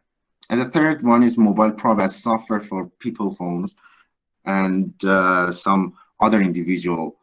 And by implementing these three different actually crowd sensing implementation of actually fake base station detector, we can reduce the risk of implementing fake base station, IMSI catching, and other threats and vulnerabilities in radio access network. So thank you very much, and thank you for your time. I hope that you enjoy this talk. Thank you very much. That was really interesting. Helpful breakdown of just how vulnerable we all are, and some of the tools we might use to protect ourselves a little bit. We have one hand. Neha, do you have a question? Yes, ma'am. Sir, given that the current 5th generation of cyber attacks come from a variation of DDoS and DOS, and then multi-pronged attacks, i.e. the first attack can just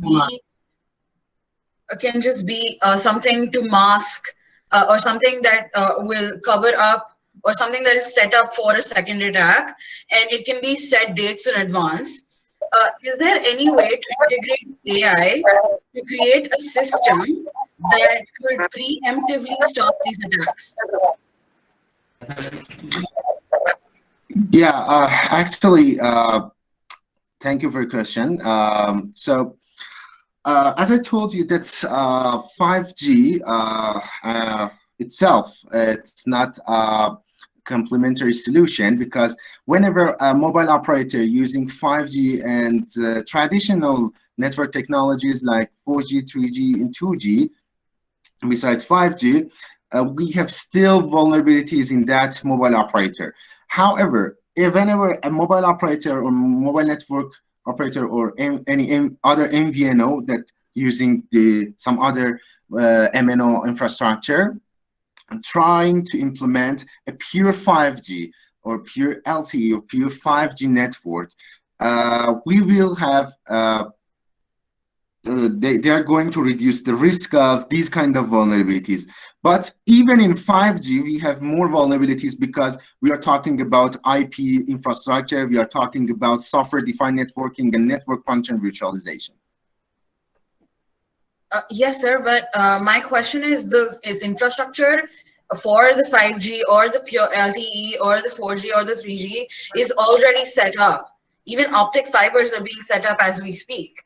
How do you suggest we combat the security risk internally, then from a preventive measure which would require us to install a wholly different kind of software and hardware? Yeah. Yes. Many LTE infrastructure implemented right now, and also 5G and some other mobile network operator all around the world, they are migrating to 5G, but they need to observe radio access, first of all, radio access network activities as well as core network activities, because we have other risks and threats that I didn't mention in this presentation inside core network, and this is another topic. However, they need to remove traditional technologies like GSM, 3G, and even if they can, for example, in some mobile network operator in South Korea, we had fully LTE and fully 5G network implementation. So this is the best solution and this is the best implementation. Thank you, sir. Thank you very much. That was, again, incredibly helpful. And I think, unfortunately, we're out of time, but I can see there's some more questions. So I was wondering, is there a way that people can follow your work? Are you writing for someone, or is there, how can people learn more about your work? Yes, sure. If my friends have any question or they want to connect to each other, they can follow me, and also they can have my email. They can ask to get my email here, or the organizer, doesn't matter. I'm open to answer and connecting together. That's very kind of you. Thank you very much for sharing your knowledge with us now and for offering to share it in the future. It's very much appreciated. Thank you, sir. Thank you.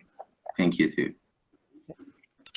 And now we're very lucky to have Mr. Sunil Varkey, who was the former Managing Director, Global Head, Cybersecurity Assessment and Testing for HSBC. So he's been on the receiving end, I think, of some of these attacks that we've been speaking about, and knows how difficult it is to keep things safe. And so we're very grateful to him for his time. And sir, please take it away. Thank you very much for having me. So the topic I have taken now is on the visibility and control of the digital world. So we are currently going through, or in the last couple of years, we were going through an era of changes.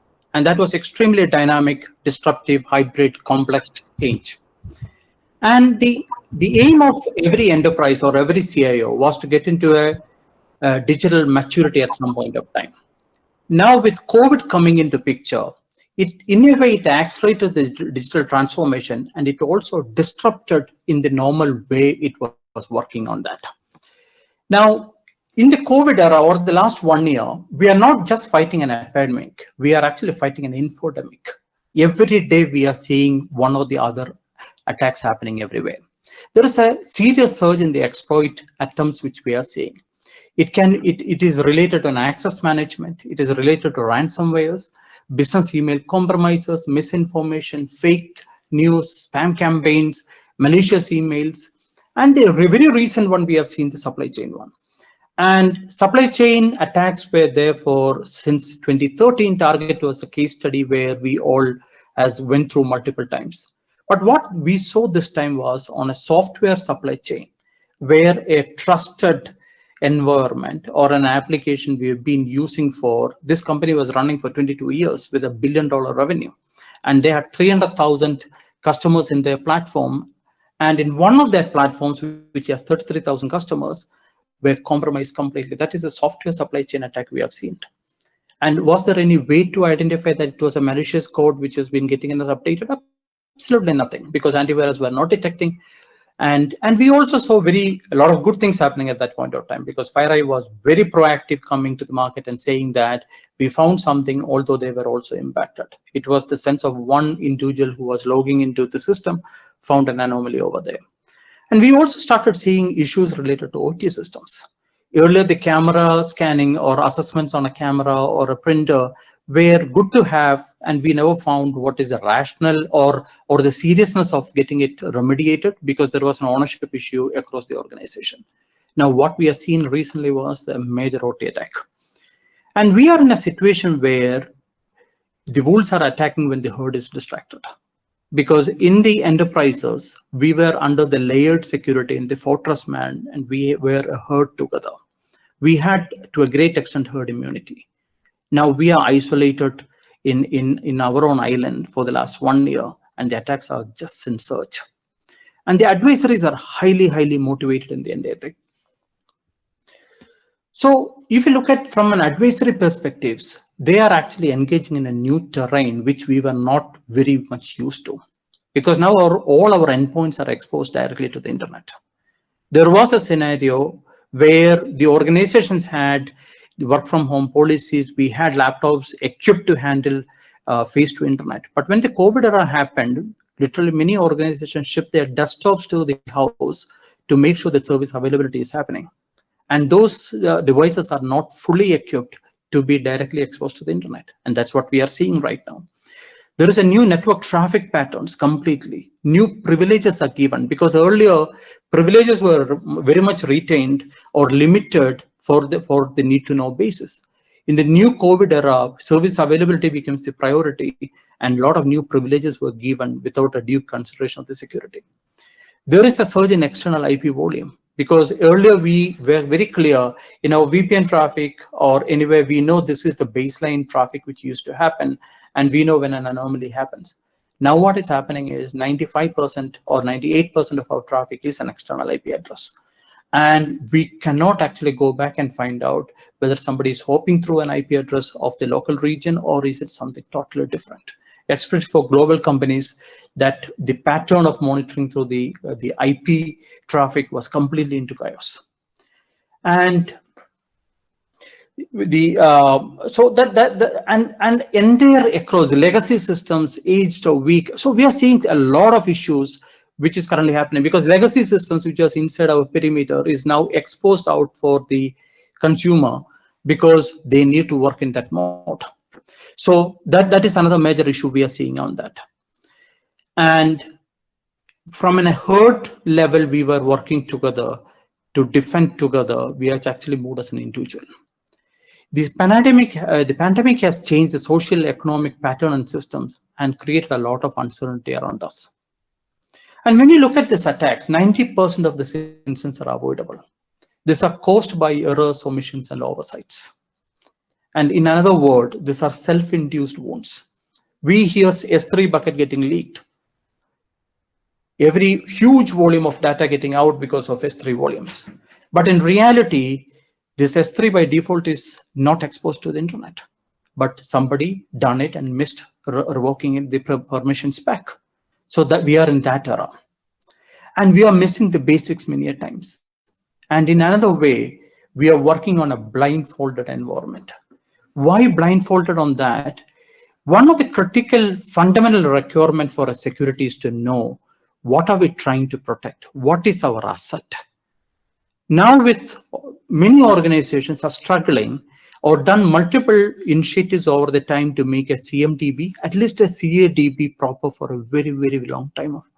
But now what is happening is we don't know our inventory. We don't know the inventory of the softwares we use in our applications. We don't know how many OT systems or how many systems are really exposed to the internet, which is in our control, or managed devices. We are now, BYOD is a buzzword. Everybody wants to use it. And COVID actually made that in a big manner. Now the question is that, do we know the posture of the devices which is connecting to us? So a lot has changed around us. Now visibility and control is becoming an extremely critical thing for the success of a security program. Now, we are at one end, we are talking about artificial intelligence, machine learning, quantum computing, all great stories. But unless until we fix our fundamentals right and the basics right, we will have a serious problem assuring all those things. I was speaking to one of the CISOs some time back, and he said that he had a $250 million on his program for security, but he got breached because there was 5 systems in the perimeter, which, or DMC, he was not aware about, which was an orphan system and or a non-managed, unmanaged system. And through that, the attack happened. For a program to be successful, we need to have a clarity on the devices we use, the users and their privileges, the information flow, the traffic pattern, the workloads we host in various clouds and third-party data centers, and the digital footprint of the enterprises. Only if we have this information, we will be able to create the baseline, understand the anomalies and patterns, the vulnerabilities associated with our enterprises, and the federations we have done, and the dependencies we are running on. The fundamental of a digital economy is trust. And the trust is an extremely dynamic factor. We are federating blindly with another company or our partner, or we are taking a download from a third-party software when they are sending an update without a validation, is all part of the trust. And if the trust gets lost at any point of time, it is a chain reaction. This digital transformations will all get into a halt or slow down for a rework on that.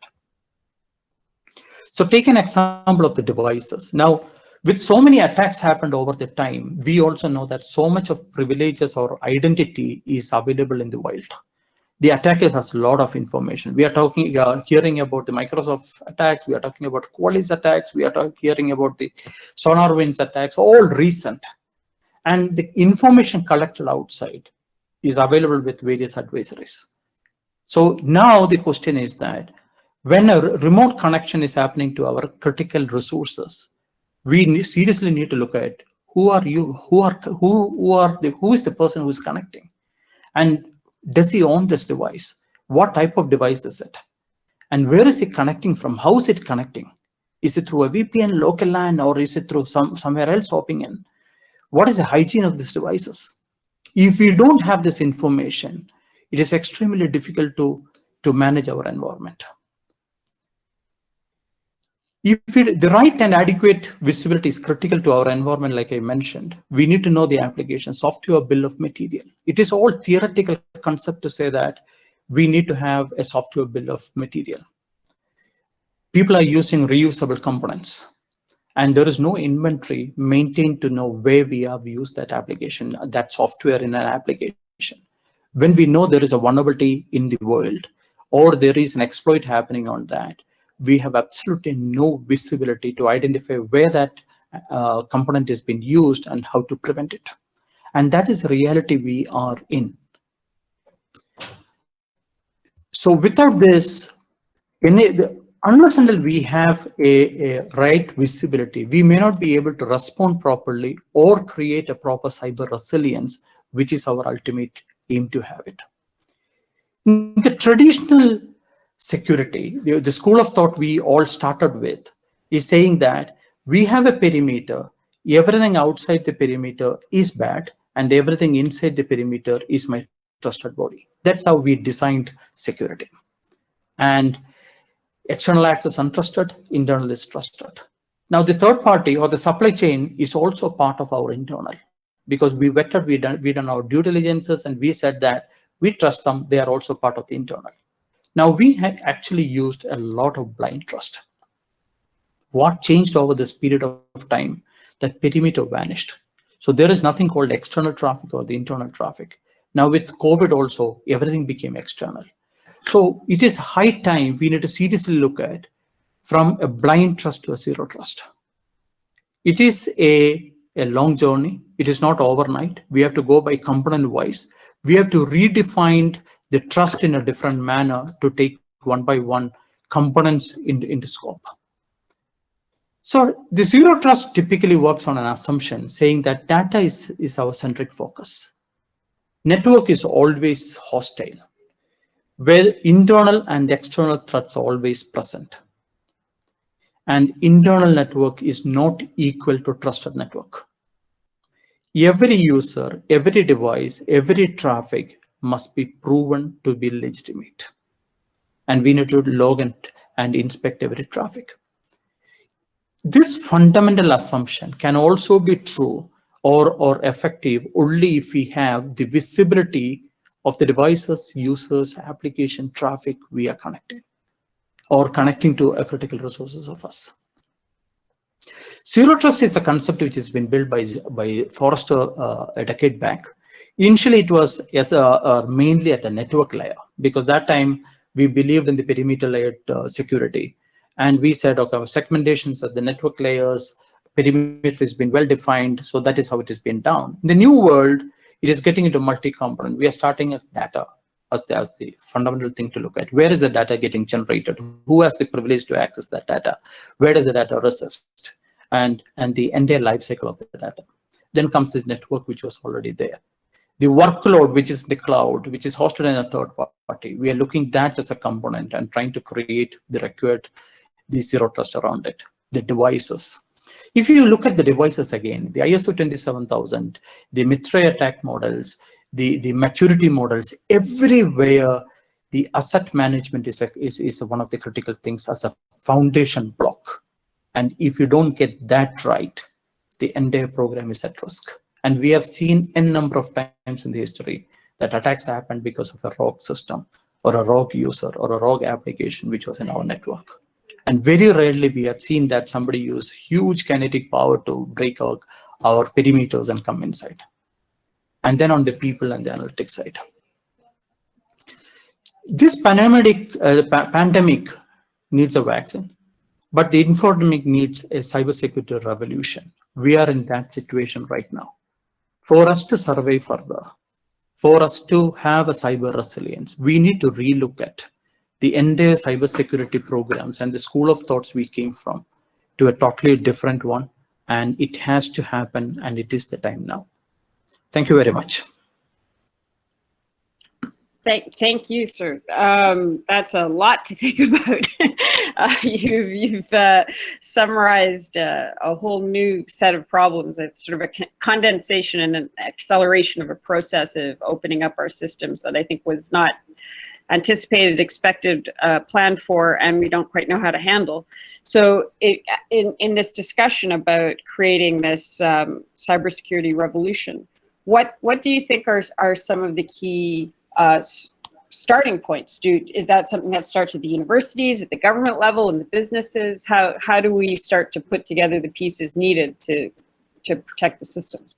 See, the first requirement is to understand the problem and accept the problem. Okay, because from a compliance era, because what is currently happening with so much of attacks happening, attacks are becoming a normal activity. And if you don't wake up to that thing, we will say it is okay to have an attack. Okay, but that's how every day, every week we are hearing new attacks, and now it is no more sensitive subject, and that is where it is coming out of it. So that is the first one, and then it is getting into a lot of change management. We are going to work in, when you adopt zero trust, or when you take that journey, lot of the normal activities we practice over the time is going to change. That need a lot of change management support at every level. And the constituents has to agree that there is a problem, we need to work together to reach there. So it is a journey. My view is that it is high time we need to get into that. So the reason I started with the devices, that is a fundamental thing. Organizations are still struggling. It is not a gap of 10 machines missing or 20 machines missing from the inventory. It is hundreds and thousands machines is unknown. So that is where we need to start working. Thank you, sir. I see Neha Ramesh has her hand up. Would you like to ask a question? Yes, ma'am. So this is a very basic question. Pardon my lack of knowledge, or so to speak.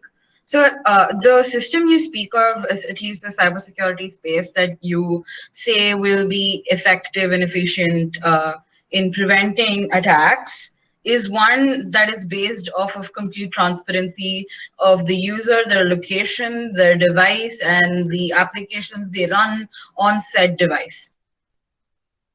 Okay. Breach of the data you speak of. What is there to prevent multinational corporations to exploit the fact that they can look at this information to, one rogue person selling all of it? Like what happened with China? So Neha, what is our first biggest problem? I assume that I have 10,000 systems supposed to be in my network. And when I scan, and I do vulnerability management, I do a scan, I find 11,000 systems. Okay, inventory says 10,000. Should I jump in and make sure that 11,000 is getting as a managed devices, so I am preventing from or fixing all the vulnerabilities, configurations, and make sure they are not exploitable on an easy manner? That's our first priority. And the secondary side, we need to look at how the data leakage, all of that thing as a secondary. Because the primary one is we need to keep our house clean, or at least we should know what are we trying to protect. So bill of material of the software I mentioned. So now the practice is the developer goes to a GitHub or a Pastebin, pulls up a component from the reusable component from there, use it in an application, and nobody will ask, where did you get it? How did you manage to fix it so fast or develop it? And one fine morning, we understand that was planted by somebody in GitHub for people to download. That's a hypothetical scenario. And we have absolutely no idea where this application is used. That is the reason I tried generalizing as a visibility and control. Visibility at every level we need to look at. Otherwise, we are getting into a much larger issue. Thank you, sir. Thank you. Is there anybody that's doing it right? Are there organizations or corporations worth taking a look at to emulate? There are. So if you look at intent-wise, a lot of companies has it. Okay. Are they doing it right, or are they reached the maturity? May or may not be. Okay, it all depends on the organization. Because I don't know whether a CIO is good at this point of time going to the management and say, give me a funding and a project. Let me understand what is in my network. I don't know whether they will take that risk and go back and say, let me go to the basics. Okay, because the funding happens at A's and MLs and all of that thing. But this is record. But a lot of organizations are doing it. And technologies are also evolving to a good level on that. So the way I look at it is that we will start seeing platforms, digital platforms developed on the visibility side, where an enterprise will have a centralized visibility platforms where the different services internally consume from that. So take an example, I'm doing a vulnerability management. I need to know the inventory of actually, I go to 10 different groups, they'll give 10 different inventory list. But I will go back to this platform, and platform will become my trusted authoritative source of visibility or the inventory and all that. That's where it will mature. Thank you. Okay, so we have time for one last question, and Neha has her hand up again, so please go ahead.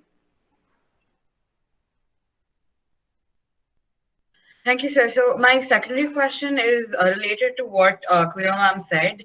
Given that companies like Amazon Services makes a majority of their money on cloud computing and, you know, basically taking advantage of their vast computing and server potential, don't you think that they hold a higher liability in data leaks compared to, let's say, a smaller organization that has a higher security risk but limited threats purely due to its size?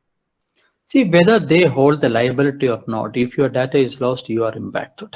You are the custodian of the, or you are the primary owner of the data. So we can create the liability, responsibility, accountability for insurance purposes and blame games. But reality is that we need to look at, because cloud, if you look at the visibility part, if I come back, is completely a chaos. Organization doesn't know, majority of the organization, let me not generalize it, majority of the organization is struggling to find out what is the number of workloads they have there and how this workload has been developed and what type of information flow between that. And they are struggling. And it's not easy to manage that visibility because tools are costly. And if you're using hybrid, then you need to go to a different approach. So that is why some study I was involved some time back is saying that now there is a rush to the cloud. There could be a possibility after 5 or 10 years time, people may stop if there is a continued attack and breaches happening related to cloud. Because currently we don't see a cloud provider being attacked and everything being taken out. We are seeing a misconfiguration of a tenant which created a problem for them. If that changes, you will see a reverse transition from cloud, may not be back to on-prem, but a hybrid way, some in the back way. So 5 years, 10 years, 10 years may be very long. You will surely see a reverse transition of people migrating down from cloud to on-prem if it is not been addressed and governed now. Thank you, sir. Thank you very much, Mr. Verkey. I think for a lot of us who have been going through this pandemic and working from home and whatnot, there hasn't really been the realization that this has been an inflection point, and these vulnerabilities have opened up in ways that were unanticipated. And your presentation is very helpful for bringing that home, that that things have changed, and we need to start adopting new ways and new revolutions if we're going to be safe going forward. So we're very grateful to you for making us aware of it and think about it and hopefully try to figure out some solutions.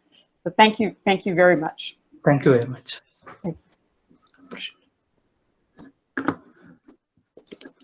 And now we're moving on to our last keynote of the morning session. And we're really lucky to have Dr. Jassim Haji with us from Bahrain. He's the chairman of Industrial Advisory Board of Bahrain and president of Artificial Intelligence Society. He has over 3 decades of robust experience in implementing IT strategies to move applications and infrastructure, to formulate visions, and to improve vision and culture, innovation and change management. We're very pleased to have him with us and grateful for his time and looking forward to him sharing his insights. So please, Dr. Haji, take it away. Hi, good morning from here, and I believe good afternoon or some from in India. Assalamu alaikum wa rahmatullahi wa barakatuh in my language. Good morning, everyone. Thanks for the introduction. I'd like to first take and upload my presentation if possible. Let me try to elaborate as much as I can verbally. Right, and I would like to say first, artificial intelligence is touching every part of the business and also touching part of the technologies. When we look at the security, the cyber security of it, artificial intelligence wears 2 hats. One is defending itself from the external hackers, and the other hat is being used by hackers to attack others. And other part is AI try to do a self-learning to be able to protect itself and the environment. This is the theme, but let me go a little bit into the details. Now, I'm assuming that everybody knows the basics of AI, so I don't have to explain it in a simple language. And if you do, I will be happy to do so. So, I think we have your presentation up. Yeah, great. Why do we use AI, and why is it so important in security? Now, I'll try to link the main methodologies of the AI to our conversation today. And AI is like other modern tools, much reliant on the data. So the data is the core part of the AI, and then of course the algorithms that does the self-learning and moves the data to the next level. And the third part is the technology. So AI, as many people perceive it, is not a technology. Actually, is 1/3 of it is technology, if you like. The rest is the data and the algorithms. And the least important is the technology, which can be performed by programmers, infrastructure, and those are parts that are available to everybody these days as a service. It doesn't require a genius to perform those of them. Now, the important part, as I said, is looking at the data. Now, why data is important in terms of security and AI? The hackers always go back and look at the data and the patterns related to it. So over the past year or 6 months, understanding the patterns, the history will give them pretty much an idea of where to attack next and how to go about it. If you go to the next slide, if we look at the forecasting and the prediction is based on the previous data and the historical data that we rely on. So there aren't, let me pause back and go back to the hackers theory. Of course, there are no hackers who come forward and say we have used AI to do the forecasting and prediction on when to attacks. And there are no formal analysis or studies on that. But there are great suspicions that the recent 12-month attacks have been related to usage of AI and the strength of the tool to be able to penetrate more sensitive areas, especially in the pandemic. That was one of the key areas that has been used. Now, many people say even the recent attacks on the US federal, which was unknown, it was part of AI and machine learning algorithm that was used previously to do so. So I'll get back to it in a few slides on how do we defend ourselves, how do we attack it, how do we take a step ahead of hackers. So in manufacturing, yeah, we can go to the manufacturing, we can skip this, go to the next one, please. And so the companies are now, and I'm sure many of you are cybersecurity experts, and I would like to here throw a question, although we'll be thinking differently from each other on this area. The organization is still spend lots of money and invest on the traditional cybersecurity tools, whether it's to do with the detection tools or to do with the firewalls or the alarms or the monitoring and management. But human is still, with all the respect to the human security managers, are still in the core part of those security tools. So there's a great reliance on the human having to be certified, to be able to analyze those threats, to take decisions on when to probably put the patches and what label, there are tens of thousands and sometimes hundreds of thousands. Patches keeps coming, you'll have to put a system for that. So on the other side, we have smaller group of hackers who are using AI and machine learning to attack your organization. Now, how would that work if you're trying to put a human and a manual defense against those, which are working 24/7? Of course, AI is not something that works on certain levels or potentials, and being able to detect and study all your next steps. So they are a step ahead of you on that, a step ahead of your cybersecurity control system, which many organizations have and run it 24/7. So, and the investment that is made on those tools are significant, that the return on investment is not less than 3 years. So this is where the AI and ML now penetrating the market, because organizations realize there is a time to do that. There is no longer that you can put your defense on those tools. Now, I'm probably jumping ahead of the slide. You can go to the next one if you like. So maybe on the third slide, if I'm not mistaken. Now, one of the problems that AI may arise as far as the defense and your security is which is very well addressed in Europe mainly and States, is AI ethics. How far you let your algorithms and your data to be accessed by AI, and how much privacy do you maintain to be able to defend your organizations.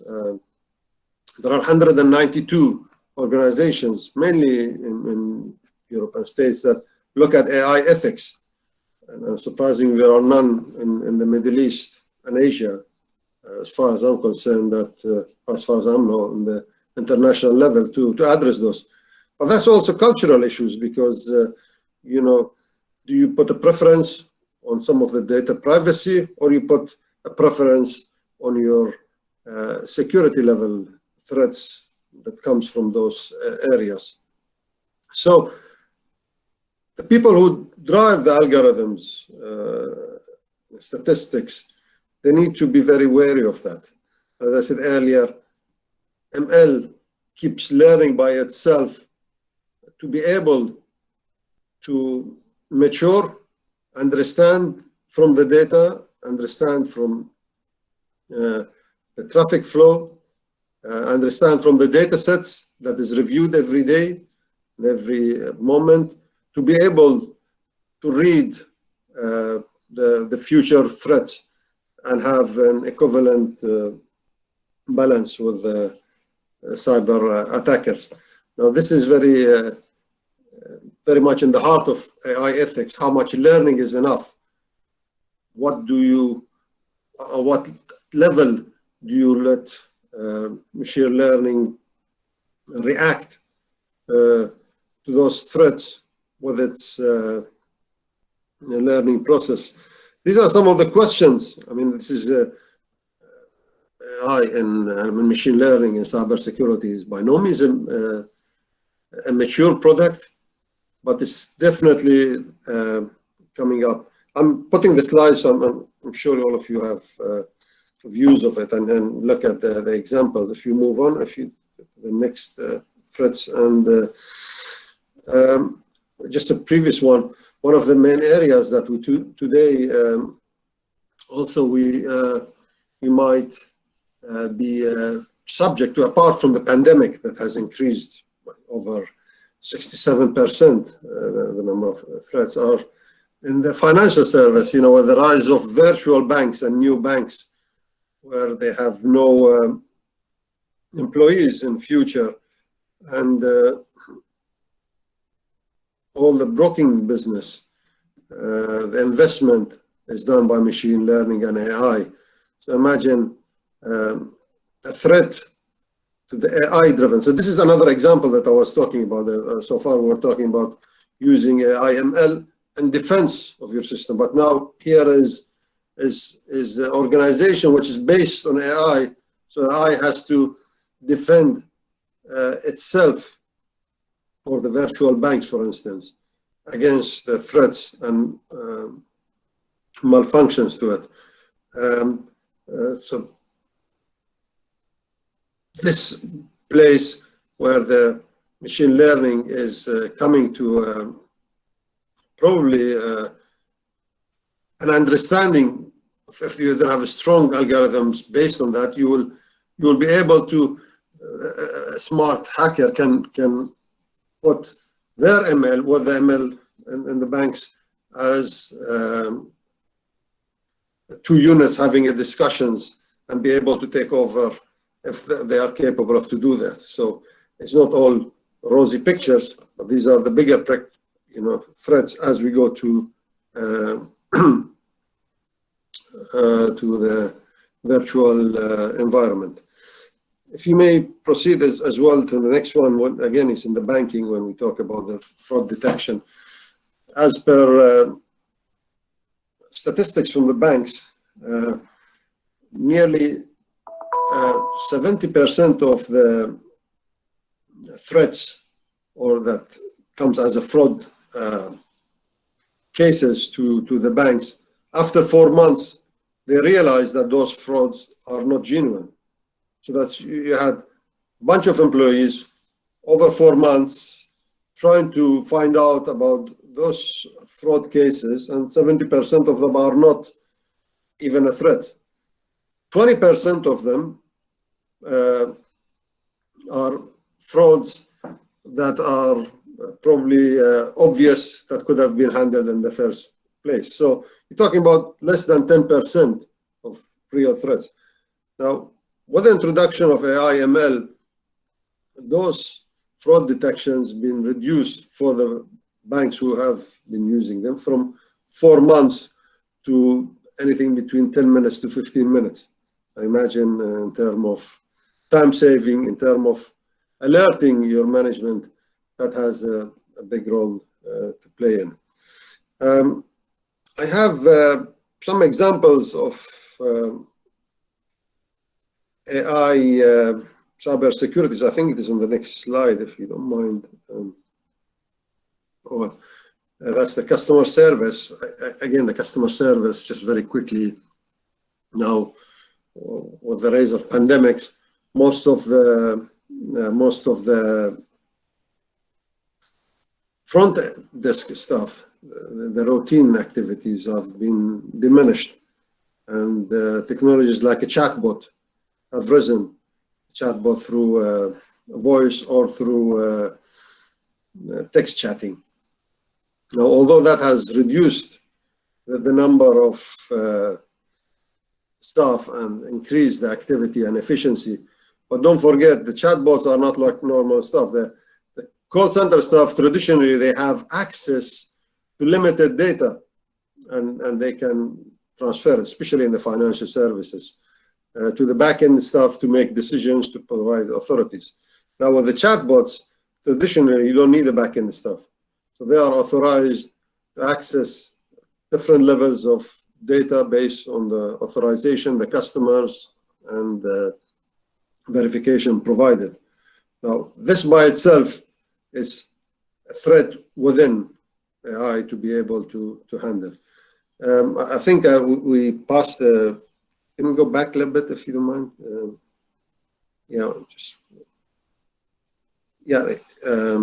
More, one more. Again, please.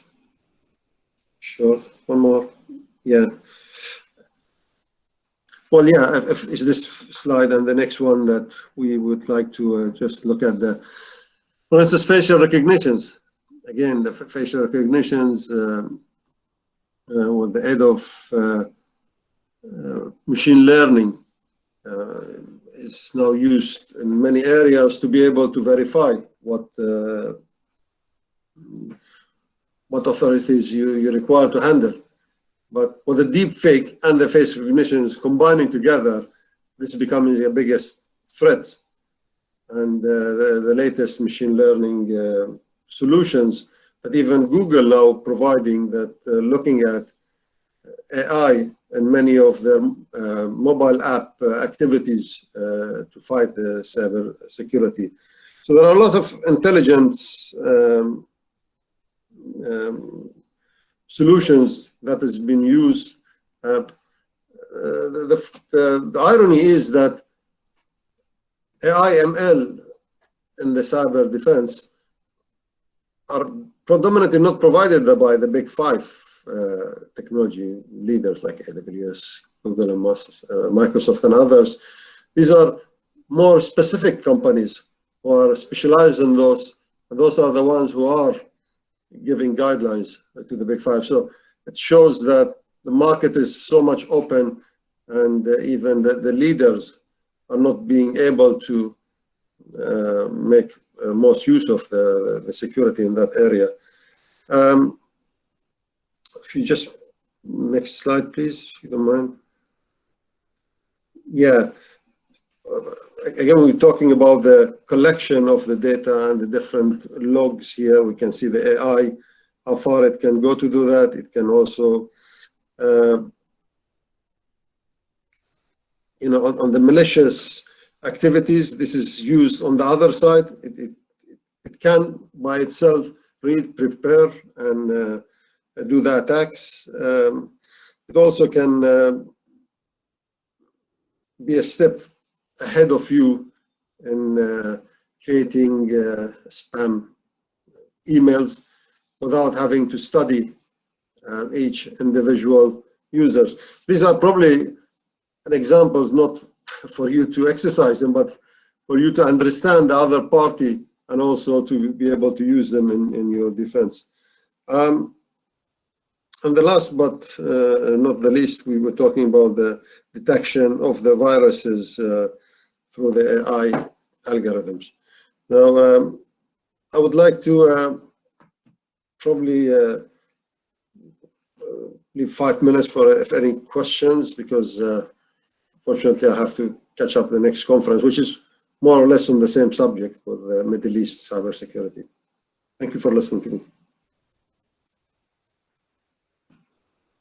Thank you very much, Dr. Haji. That was very interesting and enlightening, and gives a bit of a sense of the competition between the good guys and the bad guys in the AI world, and where the momentum is.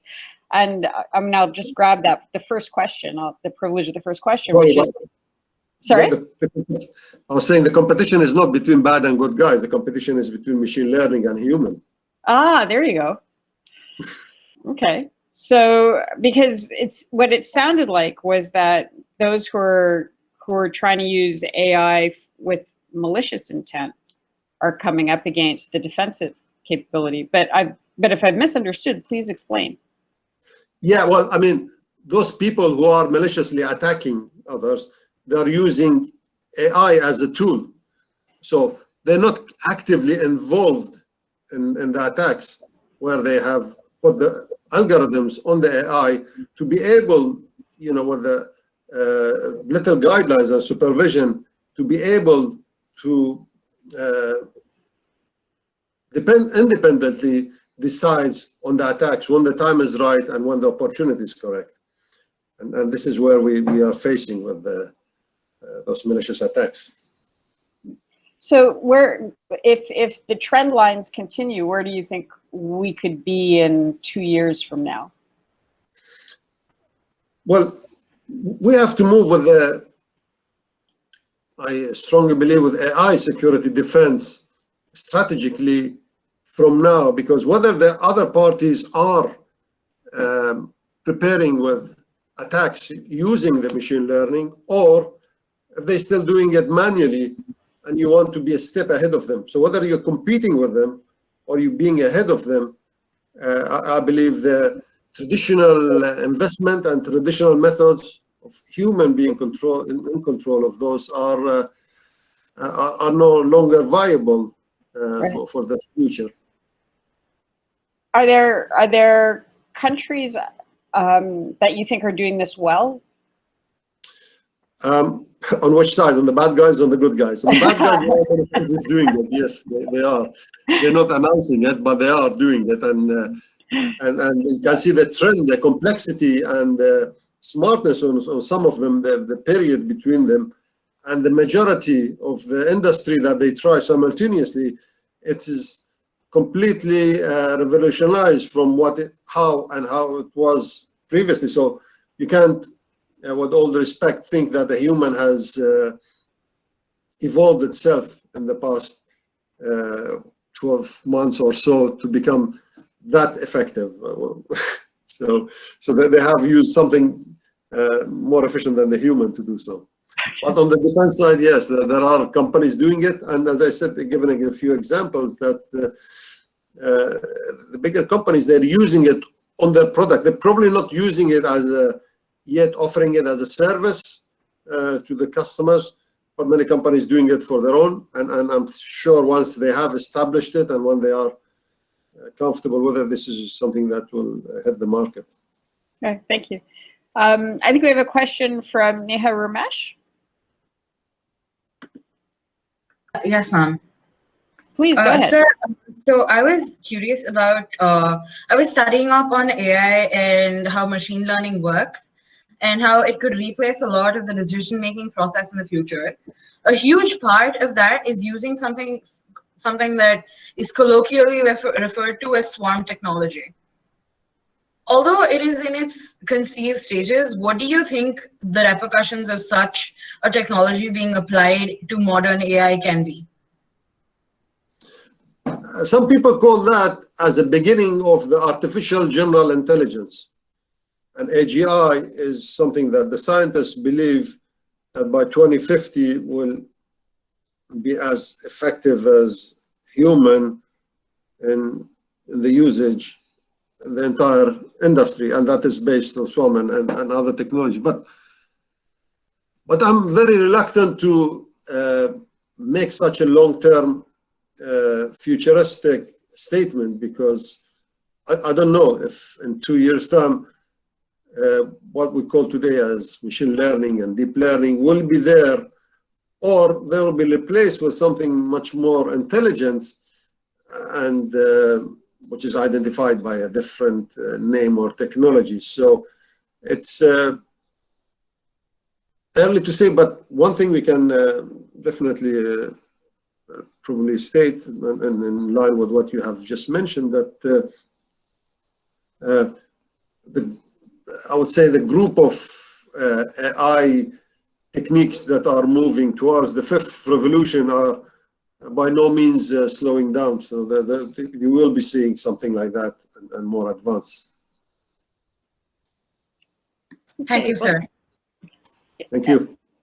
Thank you very much. We know that you have to rush off to your next enlightenment. So thank you for the time you spent with us and for getting us to start to think about AI and what is going to mean going forward. We really do appreciate it. And the Artificial Intelligence Society, does it have a website or publication or something that people can go to for more information? Yeah, I will share it with Adya, and of course at the moment it is just in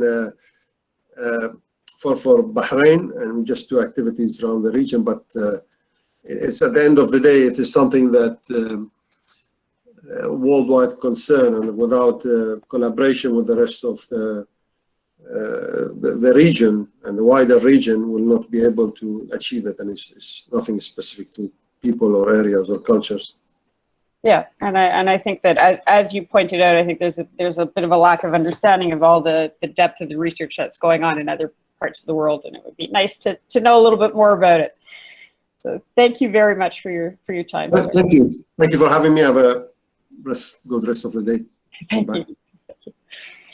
And for those of us here at the conference, this is the end of the first part of the keynote session. We had an incredible run of people. We had Dr. Chaudry and Professor Jaggedish Kumar, Mr. Abdullahi, Mr. Varki, and now Dr. Haji, and covered pretty much everything you could possibly imagine. And now I'm much more worried than I was 3 hours ago. We have a break from 2:30 from 2 to 3, but an hour. And then if you want to come back, please do. We have Jada Basu will be the anchor. She's great, and more incredible keynote speakers. And I'd personally like to thank GCTC and JNU and Banaras Hindu University and All India Council for Technical Education and the India Society for International Law and NHPC and the Cybersecurity Center for Excellence for doing this. It's an incredibly important topic, and as we learned a little bit this morning, the problems are many, but so are the solutions, and this is the way we're going to get at some of them. So thank you very much, and have a good lunch. Bye.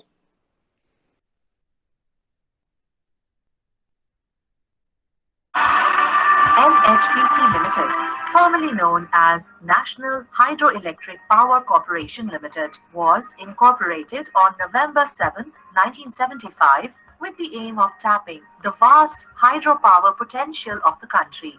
It started its journey by executing the long-stalled and delayed Salal Stage 1, Bera Siul, and Loktak hydroelectric projects. Since then, NHPC has grown steadily and has executed the most challenging and difficult hydropower projects across India. NHPC has overcome challenges like rapid gushing rivers, mighty mountains, deep caves, flash floods, geological surprises, underground gas explosions, and much more. It has created for itself the unique reputation in being the most premier organization in hydropower development. Today, the company is a Schedule A enterprise of the Government of India, having a prestigious Mini Ratna status. NHPC born in 1975. We had only 3 projects. Thereafter, we made 24 power stations in different parts of the country. At present, we are already working on 5 projects with 4,924 megawatt capacity, and we have planned for another 7,500 megawatt, for which already clearances at a different level is going on, and we are very hopeful that within 2 years of time we'll be starting all these projects in the phases. In hydro, we have the capacity and the capability to develop right from inception to the commissioning for any size of the project, anywhere, any location, doesn't matter for NHPC officers. It has a strong track record in hydropower generation and is a financially robust company. It began power generation in the year 1982, and since then, there has been no looking back. Today, NHPC has 24 power stations with an installed capacity of 7,071.2 megawatt, including its joint venture, solar and wind power stations. It further has projects of 4,924 megawatt under construction and 7,521 megawatt of hydro projects under various stages of clearance. It has also awarded 2,000 megawatt to solar power developers for interstate transmission system grid connected solar photovoltaic projects. और जिस तरह से आपने प्रधानमंत्री के आह्वान 9 minute दिया जलाने के लिए 9 बजे रात को 9 मिनट दिया जलाने के लिए जो व्यवस्था की गई उसमें जो आपने योगदान दिया यह भी बहुत ही काबिल तारीफ। अभी बहुत काम करना है और अभी बहुत आगे बढ़ना है। आपको कम से कम 50,000 मेगावाट की कंपनी बननी तब जाकर करके ये होगा कि हाँ 700 हम लोगों ने अपने हाइड्रो पावर की पूरी क्षमता का हम लोगों ने एक्सप्लॉइटेशन किया। It is now in an aggressive expansion mode and is constantly exploring opportunities towards increasing its presence across the country and abroad. NHPC is completely equipped towards executing both large and small hydropower projects. It uses the latest technological methods during the investigating, planning, designing, and execution of projects. The company is using up-to-date technologies and instruments to aid its team of highly qualified professionals. It has also established a real-time seismic data center for receiving earthquake data recorded at dams on real-time basis. NHPC has now diversified and has forayed into solar and wind power sector. It is exploring new opportunities to develop power through conventional and non-conventional sources on a large scale. NHPC is of the belief that environmental, social, and economic developments are the three pillars of sustainable development. The company undertakes environmental impact assessment and then executes environment management plans like compensatory afforestation, catchment area treatment, biodiversity conservation, green belt development, fishery management, health management, rejuvenation of dumping and quarry sites, etc. NHPC takes full care of the families that are affected by its projects. It has a strong resettlement and rehabilitation policy. The company's responsibility is extended to not just the affected families, but to the people at large. Its CSR activities are spread in areas of education, skill development, health, rural development, sustainable development, Swachh Vidyalaya Abhiyan, wherein over 7,000 toilets were constructed by NHPC. NHPC extended its support in the fight against COVID-19 by converting all its medical facilities across its locations into quarantine and isolation centers. NHPC's journey is a story of hard work, bravery, and determination. NHPC's engineers and officers are true warriors who constantly serve the nation, just like the brave soldiers of our defense forces. Clean energy is the need of the hour. The policy of the government is also more supportive to harness untapped hydro potential of the country, and it is the best opportunity for NHPC to take maximum of it. NHPC also represents the true Indian spirit of unity in diversity. NHPC has recruited its personnel from across the nation who have joined hands with the single aim of generating clean and green power for the nation. NHPC, turning challenges into opportunities.